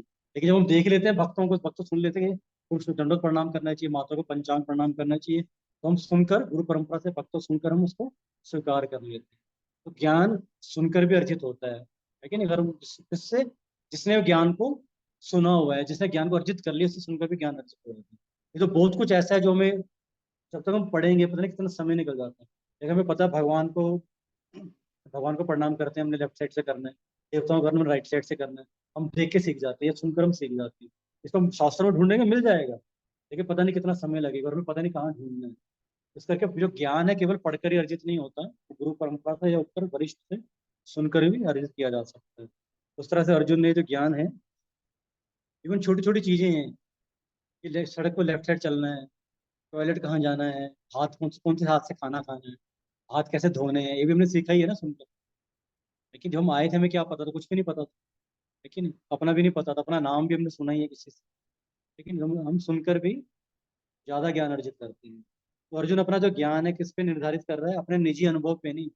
मेरे को पता है, मैं जानता हूँ, किस पे निर्धारित करता है वो, आचार्यों से जो सुना है। आगे देखा, वास्तविक ज्ञान प्राप्त करने की यही विधि है। अगर वास्तविक ज्ञान और वास्तविक ज्ञान में अंतर है, ज्ञान तो भौतिक ज्ञान, ज्ञान तो बहुत सारा है, वो ज्ञान है, लेकिन वास्तविक ज्ञान अर्जित करना है तो उसकी विधि क्या है, परंपरा में सुनना, ये वास्तविक ज्ञान की विधि है। तो जो, जिस व्यक्ति ने पहले से ज्ञान प्राप्त कर रखा है, उस व्यक्ति की सहायता से बिना कोई वास्तविक ज्ञान तक नहीं पहुंच सकता। ठीक है, तो ये ज्ञान अर्जित करने की विधि है। तो जो जो उच्च कुल के लोग होते हैं, यहाँ पे कुल परंपरा की बात हो रही है, कुल धर्मानाम मनुष्यानाम जनार्दन। जो उच्च कुल के लोग होते हैं, जैसे क्षत्रिय होते हैं या ब्राह्मण होते हैं, वो क्या करते हैं हमेशा, जब वो बोलते हैं तो क्या बोलते हैं, अपने शास्त्रों से बोलते हैं। समझ रहे हैं? जैसे यहाँ पे अर्जुन क्या कोट कर रहा है, मैंने किसी शास्त्रों में कोट करेगा या फिर मैंने गुरु परंपरा सुना है। तो अंतर क्या था शूद्रों में और वैश्य और क्षत्रियों में और ब्राह्मण में अंतर क्या है। ब्राह्मण जब भी बोलेगा, क्षत्रिय जब भी बोलेगा शास्त्रों को कोट करेगा। अर्जुन जब बोल रहा है ना, या तो शास्त्रों को कोट करता है वो, या फिर 2-3 श्लोक 39 में भी अर्जुन बोलता है उता।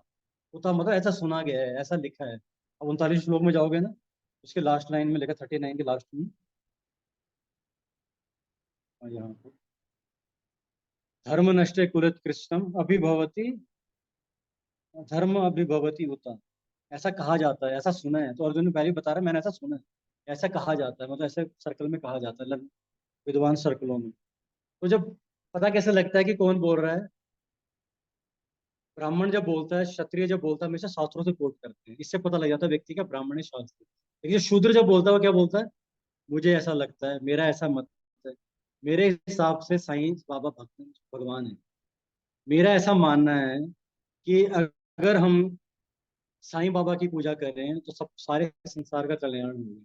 वो लोग ऐसे चर्चा कर रहे होते हैं ना, तो अगर हम बोलते हैं ना, मेरा ऐसा मानना है, मेरा ऐसा मत है, मेरी बात मानो, मैं कहता हूँ, आजकल सब ऐसे तो बोलते हैं, मैं कहता हूँ मेरी बात सुनो। तो उससे क्या मतलब, वो व्यक्ति क्या है? वो शूद्र है। क्योंकि जो ब्राह्मण है, क्षत्रिय हमेशा क्या करेगा? शास्त्रों से कोट करता है। तो अर्जुन यहाँ पे शास्त्रों से कोट कर, ये फर्क है शूद्रों और ब्राह्मण क्षत्रियों में। इसका जब हम किसी चर्चा करते हैं, तो जब हम कई बार, जो वरिष्ठ भक्त होते हैं, गुरु महाराज होते हैं, वरिष्ठ भक्त होते हैं, कई बार भक्त लोग उनके पास जाते हैं, फिर वो बोलते हैं महाराज मुझे ऐसा लगता है, फिर आगे महाराज बोलते नहीं कुछ। समझते हैं? उनको क्या पता कौन है ये, उनको पता लगेगा इसका लेवल।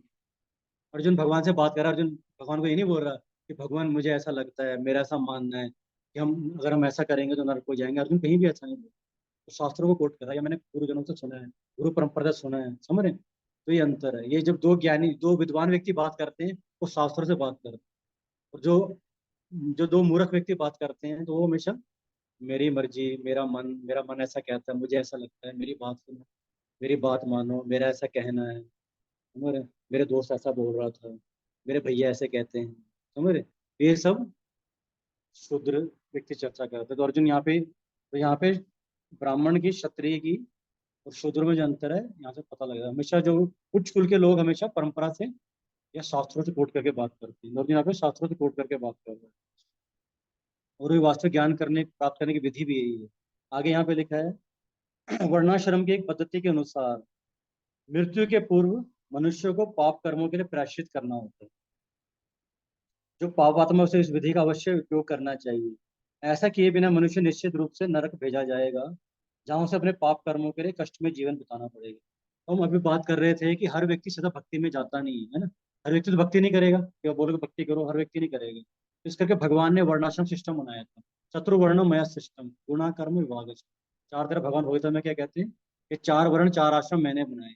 जैसे मैंने अगर उदाहरण दिया लाइट का, ट्रैफिक लाइट्स का, ये समाज सरकार ने किस लिए बनाई है? ताकि उथल पुथल ना मच जाए समाज में। इस तरह समाज में उथल पुथल ना हो, भगवान ने क्या बना दिया? चार वर्ण चार आश्रम। वर्णाश्रम जो है, ये एक तरह से आध्यात्मिक नहीं है ये, लेकिन भौतिक समाज में व्यवस्था बनाए रखने के लिए एक धर्म बनाया है। तो सनातन धर्म है, सृष्टि रहेगी धर्म भी रहेगा। तो ये किस तरह से भगवान ने बनाया है कि धीरे धीरे भगवान व्यक्ति, मनुष्य का जो जन्म का जो जीवन का लक्ष्य है, विष्णु तक पहुंच जाएगा। तो कैसे काम करता था ये? जाति समझ गए आप? चार वर्ण, ब्राह्मण क्षत्रिय वैश्य शूद्र। अब चार आश्रम थे। पहला जो पहले 25 साल व्यक्ति ब्रह्मचारी आश्रम में जाता था, उसके बाद अगर उसको विवाह करना है, आवश्यकता है, तो वो गृहस्थ आश्रम में जाएगा। गृहस्थ आश्रम में भी किस लिए जाएगा? उस गृहस्थ आश्रम के, उसको पता लक्ष्य क्या है, विष्णु।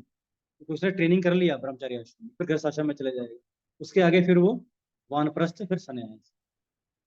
तो जो व्यक्ति जो गृहस्थ आश्रम, तो 50 साल की उम्र तक जो था, और इसमें लिखा ना, वर्णाश्रम धर्म की एक पद्धति है कि हर व्यक्ति को क्या करना पड़ता था? हर पद्धति के अनुसार मृत्यु से पहले सबको पापों का प्रायश्चित करना। पहले सारे करते थे। 25 साल पहले ब्रह्म स्कूल में रहे, 25 साल विवाह के आश्रम में चले गए, गृहस्थ आश्रम में। अब जब 50 साल का हो जाते, पति पत्नी घर छोड़कर तीर्थों को चले जाते, क्योंकि हमने जाने अनजाने हम सब पाप करते हैं।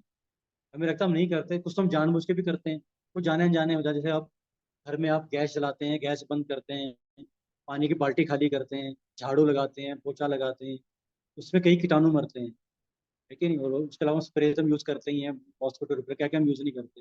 हम कई पाप जाने हैं, और जब चलते हैं सड़कों पे, कितने जीव, हम चींटियां मरने के कारण चल के मर जाती हैं। तो पहले सिस्टम क्या था? 50 साल व्यक्ति जीता था ऐसे गृहस्थ आश्रम में, उसका पति पत्नी दोनों वानप्रस्थ ले लेते थे, और वो तीर्थों में जाते थे। किस लिए जाते थे? उससे क्या होता था? प्रायश्चित कर रहे हैं। जो पहले 50 साल में जो पाप उनसे हो गए, तो तीर्थों में जाके क्या करेंगे? प्रायश्चित करेंगे। वो जो प्रायश्चित करते हैं, उनका हृदय धीरे शुद्ध होने लगे। जो लास्ट जो आश्रम है संन्यास, इसमें जाकर भगवान को प्राप्त कर लेते। तो सिस्टम ऐसा बना था, सभी ने इसमें जाना। तो ऐसे सिस्टम बना रखा था पहले। ठीक है ना। तो ये जो वर्णाश्रम जो था, ये ब्रह्म ब्राह्मणों के लिए, क्षत्रियों के लिए प्राय, ठीक है, कभी कभी वैश्य भी करते थे, लेकिन प्राय ब्राह्मण और क्षत्रियों के लिए था। शूद्रों के लिए आश्रम, शूद्रों के लिए केवल एक ही आश्रम है। कौन सा? गृहस्थ आश्रम। शूद्र के लिए ब्रह्मचारी आश्रम अनिवार्य नहीं है, शूद्र सीधा गृहस्थ आश्रम में जाता है। ठीक है ना। जो क्षत्रिय है वो ब्रह्मचारी आश्रम में जाता है, और उसके बाद गृहस्थ में और वानप्रस्थ में जा सकता है। उसके लिए संन्यास नहीं है। केवल ब्राह्मण के लिए गृहस्थ, वानप्रस्थ, संन्यास, तो चार आश्रम है। ब्राह्मण के लिए चारों हैं, क्षत्रिय के लिए तीन है, वैश्य के लिए दो हैं, जो ब्रह्मचारी और गृहस्थ, जो बिजनेस क्लास है, और जो शूद्र है उसके लिए केवल एक है, गृहस्थ बस। ब्रह्मचारी में जाएगा ही नहीं वो, सीधा गृहस्थ आश्रम में। हम्म। शूद्र,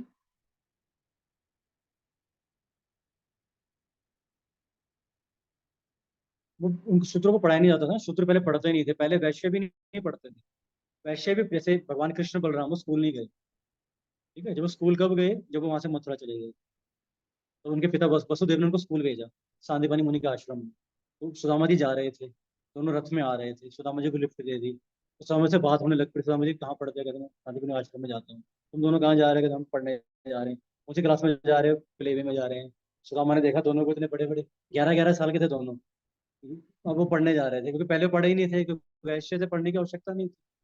है ना। पढ़ सकते हैं, पर वैश्य के लिए ऑप्शन होता है, लेकिन जरूरी नहीं है। उसमें तो गाय गौ रक्षा ही करनी है ना, खेती करनी, ट्रेडिंग करनी है। नोट गिनना तो सबको आता है ना, आजकल तो नोट गिनना है ना। पहले तो वैश्य मतलब कि ट्रेडिंग, मतलब कि दूध दिया, फसल ले ली, बार्टिंग सिस्टम होता है, बार्टिंग सिस्टम बोलते हैं, वाटर सिस्टम। तो दोनों पढ़े नहीं थे, तो सुदामा उनको देख रहा था कि मेरे इतने बड़े बड़े बच्चे मतलब स्कूल में एडमिशन लेना आ रहे हैं, दोनों के दोनों के साथ ही सुदामा गया है। तो इस करके पहले वैश्य और शूद्र स्कूल नहीं जाते थे। शूद्र जो होता था, सेवा ही करनी है ना, माता पिता को देखता था। आजकल बच्चे अब देखते हैं ना, माँ बाप सेवा कुछ सफाई कर रहे हो, जैसे नारद मुनि थे। माँ क्या करती थी? वो मेड थी, चार जो चतुर्मास के समय पर सेवा कर रही थी, चार कुमारों की। और नारद भी सेवा करने लग पड़े उनकी। तो पहले शूद्र जो सेवा ही करते थे। ठीक है। जो वैश्य थे उसका ऑप्शन थी, जाना नहीं जाना, पर जरूरी पराया जाते नहीं थे। कृष्ण बलराम नहीं गए। लेकिन जब वो मथुरा चले गए, अब क्षत्रिय थे वो, वसुदेव के पास चले गए ना, उनको फिर स्कूल भेजा गया जब पढ़ने गए। ठीक है। तो ब्राह्मण, सामा ब्राह्मण था, वो पढ़ रहा था शांतिपुनी मान आश्रम।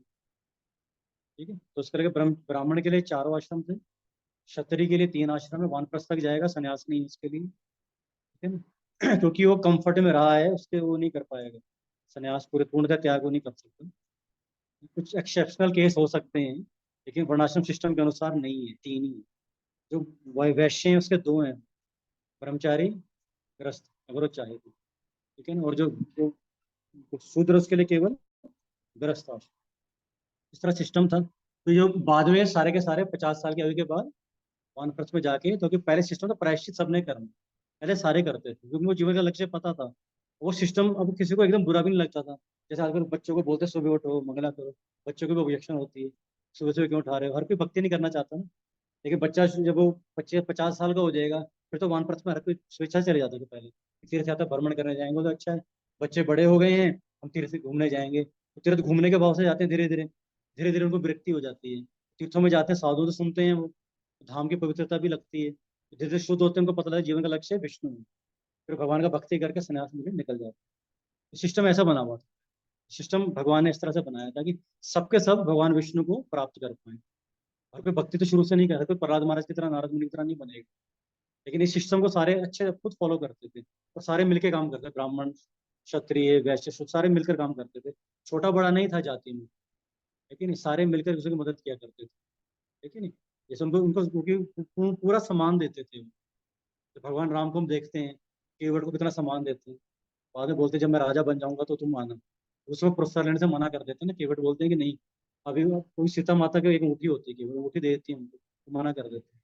कहते हैं अभी नहीं, जब आप दोबारा राजा बन जाओगे तब मुझे देना। तो केवट नहीं आते उसमें। तो भगवान राम सबको बांट रहे होते हैं ना, तो फिर गिफ्ट दे रहे होते हैं, क्योंकि केवट को भगवान भूलते नहीं है। तो भगवान बहुत सारे गिफ्ट उसके लिए भिजवाते हैं। है कि नहीं। तो शूद्र को पहले समय पे ऐसा नहीं, तो नीची जाति का ऐसा, ये तो आजकल का सिस्टम है, इसको बोलते हैं आसुरी वर्णाश्रम। पहले जो वर्णाश्रम जो भगवान चाह रहे थे ये वाला, इसको बोलते देवी वर्णाश्रम। प्रभुपाद भी चाहते थे वर्णाश्रम धर्म को दोबारा से रिवाइव किया जाए, तो वर्णाश्रम हमारी मिनिस्ट्री भी है इसको उनकी। इतना सरल नहीं है ये। आजकल कौन इस चीज़ को फॉलो करेगा। और बाजी ने कईयों के पास गए थे ना कि तुम्हारे 4 बच्चे हैं, एक बच्चा मुझे दे दो, उसको ब्राह्मण बनाऊंगा। तो उसने बोला क्या करेगा ब्राह्मण बन के, अभी तो बच्चा है, पढ़ेगा तो कुछ विवाह करेगा, बिजनेस में कुछ हाथ बढ़ाएगा। किसी ने दिया नहीं। लेकिन जिसने नहीं दिया, अगर दे दिया होता, आज हम उसके बारे में पढ़ रहे होते शास्त्रों में। लेकिन वो कहाँ चला गया। प्रभुपाद जी को नहीं दिए, लेकिन बाहर विदेशों में माताओं ने दिया। विदेशों में प्रभुपाद जी बोलते हैं, उनको प्रभुपाद जी कृतज्ञता दिखाते थे, तुम आपके आप बड़े महान हो, आपके बच्चे बड़े महान हैं। जब ब्रह्मानंद प्रभु के माता पिता आते थे, उनको बड़ा प्रभुपाद जी रिगार्ड किया करते थे।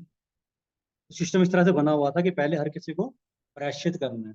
जो अगर प्रायश्चित नहीं करेगा तो पक्का ही कहाँ जाएगा, वो नरक को जाएगा। सबको प्रायश्चित करना पड़ता है, हर कोई करता था। सारे इसको वॉलंटरी फॉलो करते, सिस्टम ऐसा बना हुआ था। वो राजा अपने उदाहरण सेट करता था। अब जितने भी बक्सा के पड़ोगे पांडव हैं, जैसे पता लगा भगवान कृष्ण चले गए, तो सारे के सारे राज्य छोड़ के चले गए। परीक्षित महाराज चले गए, राजा अंग चले गए, भरत महाराज गए। भरत महाराज केवल 24 साल के थे, पूरी पृथ्वी के सम्राट थे, इनके नाम पे देश का नाम भरत पड़ा है, पूरी पृथ्वी का नाम भारत। केवल 24 साल के थे, तो पहले सारा उदाहरण सेट करते, जनक महाराज सबके सब जाते थे। लेकिन सारे ऊपर से सारे अपने एग्जाम्पल से दिखाते थे। आजकल दिखाते हैं वो 90-90 साल के हो गए, पोस्ट ही नहीं छोड़ते राजनेता, नीचे वाले भी नहीं छोड़ते। जैसे ऊपर एग्जाम्पल सेट करते हैं, नीचे वाले वैसे ही करते हैं। यथेत आचरित श्रेष्ठा 3:21 भगवत गीता। पहले सारे प्रायश्चित किया करते थे। तो शास्त्रों में ऐसा वर्णन है कि गुरुणाम गुरुणम च लघुनम च, गुरुणी च लघुनी च, प्रायश्चितानि पापानाम ज्ञाता उक्तानि महर्षि भी। ये श्लोक बोलते हैं विष्णुदूत किसको, यमदूतों को। जब वो अजामिल को लेने आते हैं तो विष्णुदूत बोलते हैं उसको क्यों लेके जा रहे हो, बोलते हैं तो बड़ा पापी है। यमदूत विष्णुदूत बोलते हैं स्टैब्लिश करके दिखाओ, स्थापित करो। मतलब आपकी सभा में, धर्म धार्मिक लोगों की सभा में अधर्म हो रहा है, आप स्थापना करके दिखाओ ये अजामिल पापी है। हम कह रहे हैं ये पापी नहीं है। तो वो कहते हैं पापी कैसे नहीं है। फिर विष्णुदूत कोट करते हैं, क्या बोलते हैं, गुरुनुम च लघुनुम च। गुरुनुम मतलब बहुत भारी पाप के लिए, लघुनुम मतलब बहुत छोटे पाप के लिए। गुरुनी च लघुनी च, बड़े पाप के लिए बड़ा प्रायश्चित करना चाहिए, छोटे पाप के लिए छोटा प्रायश्चित करना चाहिए। प्रायश्चितानी पापा नाम, बड़े पाप का प्रायश्चित करो बड़ा, छोटे पाप का प्रायश्चित करो छोटा। ये कौन कहता है, ज्ञाता उक्तानी महर्षि भी, बड़े बड़े ऋषि मुनियों ने ऐसा कहा है। तो अजामिल ने प्रायश्चित कर दिया। इसने बहुत बड़ा पाप किया, इसने बड़ा प्रायश्चित कर दिया। क्या किया इसने, इसने नारायण का नाम लिया। समझ रहे? तो पहले सिस्टम क्या, शास्त्र क्या बोलता है, अगर हम बड़े पाप करते हैं उसको बड़ा प्रायश्चित करना चाहिए, अगर हम छोटे पाप करते हैं छोटा प्रायश्चित करना चाहिए, भूल नहीं जाना चाहिए, है ना। अगर हम किसी कोई गलती करते हैं उसका प्रायश्चित करना चाहिए। तो जैसे एक हमारे आचार्य हुए सुबुद्धि राय, अगर आप चैतन्य चरित में कभी पढ़ेंगे, पहले गीता अच्छे से पढ़ोगे फिर भागवतम शुरू करेंगे, भागवतम पढ़ोगे चैतन्य चरित में पढ़ेंगे। उसमें सुबुद्धि राय की कथा आती है, भगवान कृष्ण कहते हैं महाप्रभु के महान भक्त थे। तो वो पहले बड़े जमींदार थे, बहुत बड़े राजा के जैसे ऐश्वर्य थे उनके। उनके घर में एक नौकर था मुसलमान, वो काम करता था। उसने एक बार चोरी की है, तो उन्होंने हैंटर से उसको मारा, सुबुद्धि राय ने, क्योंकि गुरुनम चा लघुनम चा गुरुनी चा लघुनी चा, लोगों को लगता है कि वो हमारा भक्त था, दंड देना चाहिए, जो दंड आगे चलो बहुत बड़ा जाके मिलता है।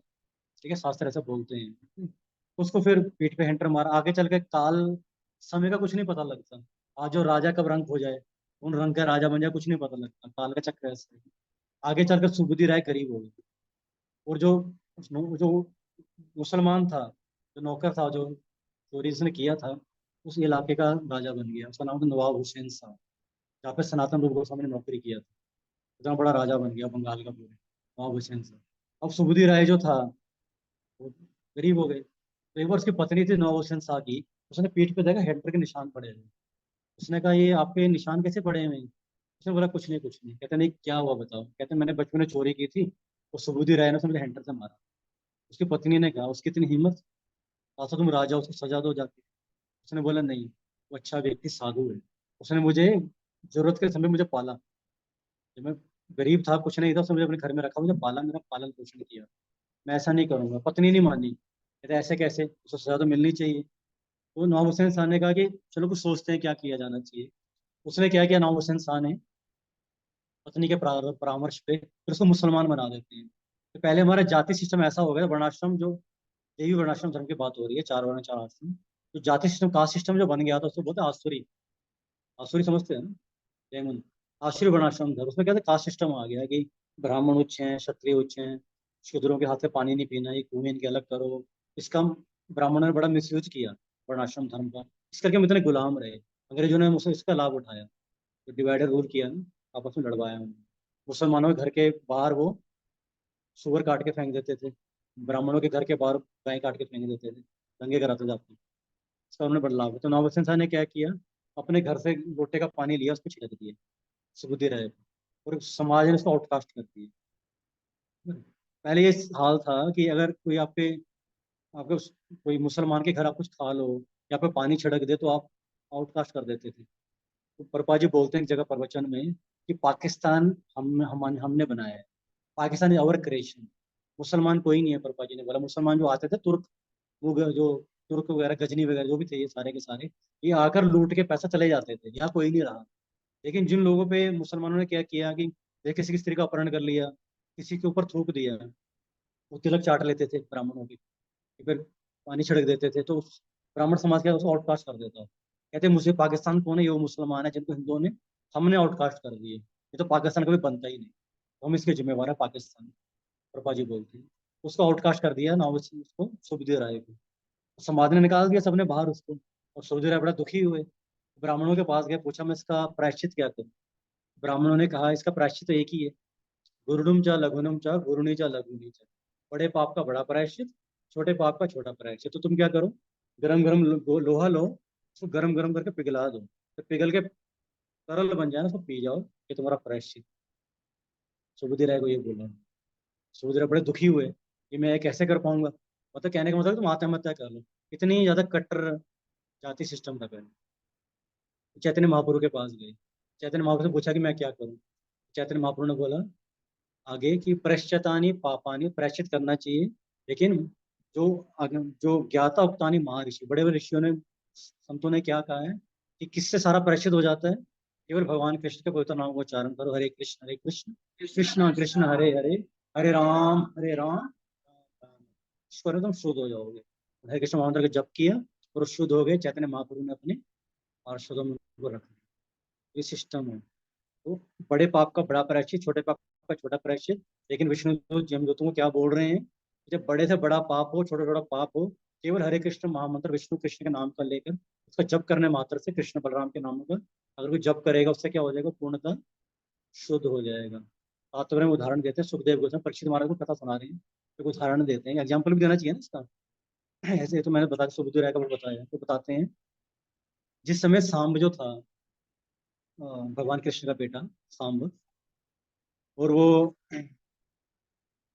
बिकॉज उनका पुत्र था वो जामवंती, जामवंती नाम, जामवंती नाम था ना?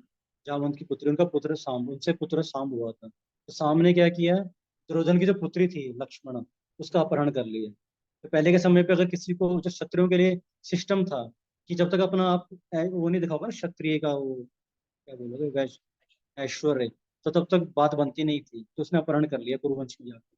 तो जब दुर्योधन वगैरह को पता लगा, ये सारे भीष्म वगैरह सारे के सारे आ गए, कर्ण वगैरह, तो सामने कई घंटों से युद्ध किया, लेकिन अल्टीमेटली भीष्म पितामह है, कर्ण है, दुर्योधन है, ऐसे शूरवीर थे, उन्होंने पकड़ के उसको बांध के ले गए। और वहां जाकर जब बलराम कृष्ण बलराम को पता लगा कि शाम को बांध के रखा हुआ है, तो सारे के साथ सेना तैयार होने लगी। बलराम जी ने कहा सेना को छोड़ो, मैं अकेले लेकर आता हूँ। तो बलराम जी आए, उन्होंने हस्तिनापुर से बाहर, जहाँ पर सुखताल जगह है जहाँ भागवतम कथा हुई थी, वहां जाके अपना कैंप लगा लिए। और वहाँ मैसेज भेजा कि मैं आया हूँ, आओ शाम को यहाँ पे छोड़ दो। तो दुर्योधन बोलता है कि बलराम आए तो क्या हो गया, है ना, अगर एक खुद को समझते हैं यदुवंशी। इस समय कुरुवंश क्या है, पूरे पृथ्वी पे सबसे शक्तिशाली वंश है। तो ये यदुवंशियों का दिमाग जो सातवें आसमान पे चढ़ गया है। जैसे कौवा होता है ना, या कुत्ता होता है, कि बार मालिक की प्लेट में खा लेते हैं, तो इनकी हालत ऐसी है। किसको बोल रहा हूँ, बलराम जी। बलराम जी को मैसेज भेजता है, बलराम जी बोलते हैं सुधरेंगे नहीं, थोड़ा दिखाना पड़ेगा। तो बलराम जी ने अपना हल लिया, तो उन्होंने हस्तिनापुर को हल से उठाया, तो उठा के गंगा में डालने लग पड़े। तो ये कहाँ पे हुआ, तो सुखताल पे, वहाँ गंगा बहती है। तो जब पूरा हस्तिनापुर हिल के भूकंप आ गया, तो सारे के सारे ने दुर्योधन को समझाया कि सारे के सारे मारे जाएंगे, जाकर माफी मांगो। तो सारे तोहफे गिफ्ट लेकर गए, बलराम जी के पैरों में गिरे, माफी मांगी। फिर लड़की को लेकर आए, लक्ष्मणा को, सांब को गिफ्ट के साथ उनको वापस भेजे, उनको वापस भेज दिया। तो आज भी आप जाओगे सुखताल में, जमीन ऊपर उठी हुई है, वहां से दिल्ली नीचे को है ऐसे। बलराम जी ने जमीन उठाई थी ना वहां से, तो दिल्ली नीचे को है, सुखताल थोड़ा ऊंचा है। वहां से पृथ्वी आज भी ऊपर उठी हुई है। बलराम जी ने जो लीला वहां पे किया था, तो वहां की लीला है। तो वहां पे सुखदेव गोस्वामी कौन सुना रहे हैं? ये परीक्षित महाराज को सुनाते हैं। वहां पे सुखदेव गोस्वामी बोलते हैं परीक्षित महाराज को, इसी तरह से बलराम जी कितने शक्तिशाली हैं। उस तरह जो कृष्ण बलराम का जो नामों को उच्चारण करता है, वो बड़े से बड़े पाप, छोटे छोटे पापों से मुक्त हो जाता है। तो यहाँ पे तो बताया गया कि हर एक को प्रायश्चित करना चाहिए, ये पद्धति है। तो बड़ा सिस्टम ऐसा दिया था। हर कोई भक्ति नहीं करेगा, लेकिन इससे चलेगा। इसका प्रपात चाहते हैं दोबारा रिवायत किया जाए। ब्राह्मण सुईसर है, ब्राह्मण ब्राह्मण के कार्य करें, क्षत्रिय क्षत्रिय करें, ऐसे धीरे धीरे निकल जाएंगे। बाद में वानप्रस्थ जाएंगे और तीर्थ यात्रा घूमते हुए शुद्ध हो जाएंगे। ये उन्होंने पद्धति बनाया था। लेकिन सबसे उत्तम तरीका क्या है भक्तों के लिए? एक ऋषि भूताप्त नृणाम पितॄणाम न किंकरो नायम ऋणीचाराज सर्वताम या शरणम शरणम गतो मुकुंदम परिहर्त कृतम। ठीक है, भगवान कृष्ण पवित्र नाम का जप करने थे कृष्ण बलराम के, हम सभी पापों से मुक्त हो जाते हैं। ठीक है, तो यहीं पर हम कथा को विराम देंगे आज की। अगर कोई क्वेश्चन है तो कर सकते हैं, जिज्ञासा हो तो।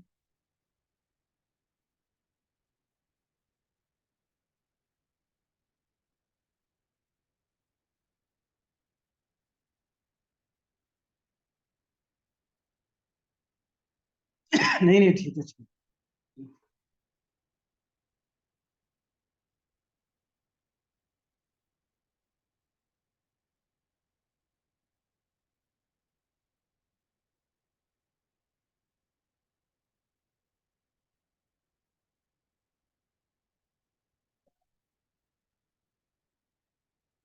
कुल तो रहेगा ना, हम कुल के बिना हम कैसे हो सकते हैं? हमारे जो पितर हैं, हमारे पिता के पिता के पिता के पिता के वंश चला आ रहा है। अच्छे थे, हम अगली बार हम किसी और कुल में जन्म लेंगे, तो हमारा पिछला कुल तो अभी भी है ना। जब तो हमारे पिछले कुलों का उद्धार नहीं होगा, जितने कुलों में हमने जन्म लिया है वो सारे अभी भी है ना। तो जब वैष्णव जब किसी परिवार में जन्म लेता है, जब वो अच्छा भक्त बन जाता है, उससे उसके ये कुल पिछले कुल सारे चले जाते हैं, वापस चले जाते हैं भगवान के धाम। समझ रहे? फिर उसका किसी कुल, कोई भी कुल यहाँ पे रह नहीं जाता। तो जो भक्त है वो केवल अपने इसी कुल का उद्धार नहीं करता है, जितने कुलों में से पिछले जन्म लिए रखा है, जन्म लिए हुए वो सारे के सारे कुल का उसका उद्धार हुआ। इस करके जो भक्ति है, भगवत भक्ति, कृष्ण बलराम की जो भक्ति है, उससे बढ़िया मार्ग और कोई नहीं है। इस करके उसको भक्ति रसामृत सिंधु में सुविधा कहा गया है। कल्याणकारी भक्ति सबसे कल्याणकारी है, अपने लिए भी है, हमारे कुल के लिए भी है, और जितने कुलों में हम जन्म पहले ले चुके हैं हम उनको भूल गए हैं। पहले उनके लिए भी हम चिंता किया करते थे, हमें याद ही नहीं है, तो उनको भी सबका उद्धार हो जाता है। तुम्हारे कुल तो है ना पहले भी, क्योंकि हम तो पता नहीं कब से हैं यहाँ पर, इतने काल से यहाँ पर हैं। हमारे जितने भी पीछे हमारी जो भी जिस भी जनरेशन में हम थे, उन सब जनरेशन से हम इंटरकनेक्टेड हैं। ठीक है ना, तो हम जब भी हम कोई भी भक्ति के कार्य करते हैं, उन सबको उनसे लाभ मिलता है। इसलिए प्रहलाद हमारी कथा आती है ना, उनके जितने भी 21 जो पिछली पीढ़ियां थी सारी के जितने कुल थे, उन सबका उद्धार हो जाता है।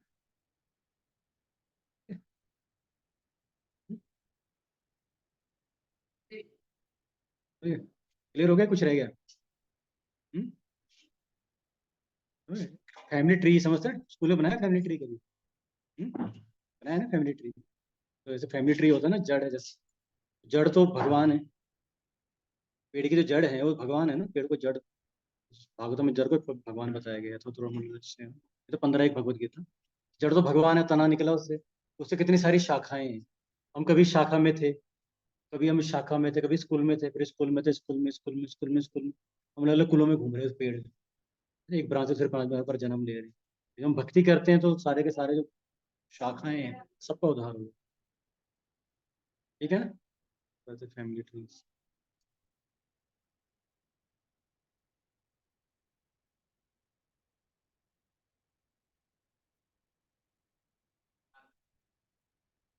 तो पहले से ही जानते हैं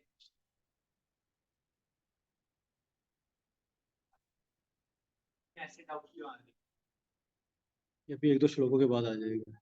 अर्जुन के मन में से डाउट क्यों आ रहा है कि अर्जुन को भगवान पात्र बना रहे हैं गीता बोलने के लिए।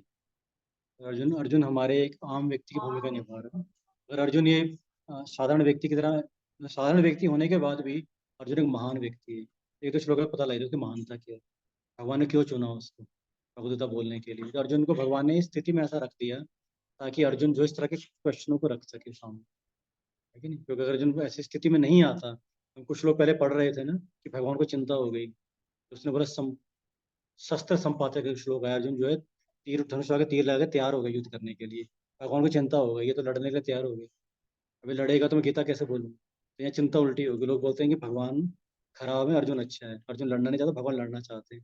यहाँ तो लिखा है अर्जुन शस्त्र संपादक, अर्जुन लड़ना चाह रहा है, भगवान ने उसको ब्रह्म में डाल दिया। भगवान तो उल्टा रोक रहेंगे, भगवान तो गीता बोलते हैं। उसके बाद अर्जुन चुनाव करता है, लड़ना नहीं लड़ना। भगवान तो सारे पहलू बता देते हैं गीता से, कौन सा मार्ग उच्चतर है, कर्म ज्ञान भक्ति का मार्ग। भगवान अर्जुन को ऐसी स्थिति में डाल देते हैं ताकि भगवान भगवद गीता का ज्ञान दे सके हम सब जीवन को। ऐसी स्थिति में भगवान ने परीक्षित महाराज को डाल दिया था ताकि सुखदेव गोस्वामी भागवतम दे सके। तो श्रीमद् भागवतम भी नहीं आती, इतना महान वंश है ये। एक से एक भगवद गीता मिली, क्या के जो पोत्र इनसे श्रीमद् भागवतम मिली, एक ही वंश। एक ही। क्योंकि तरीके से जो आपने जब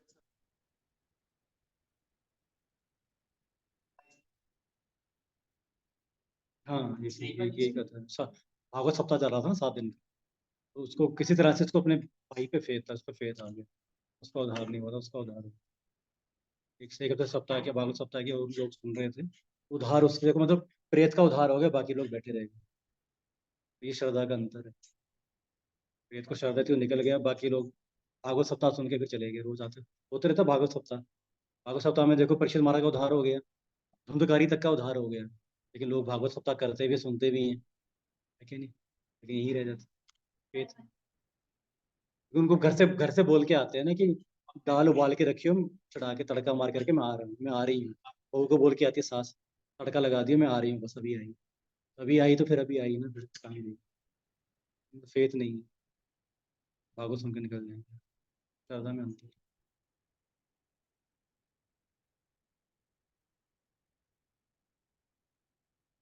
और कोई?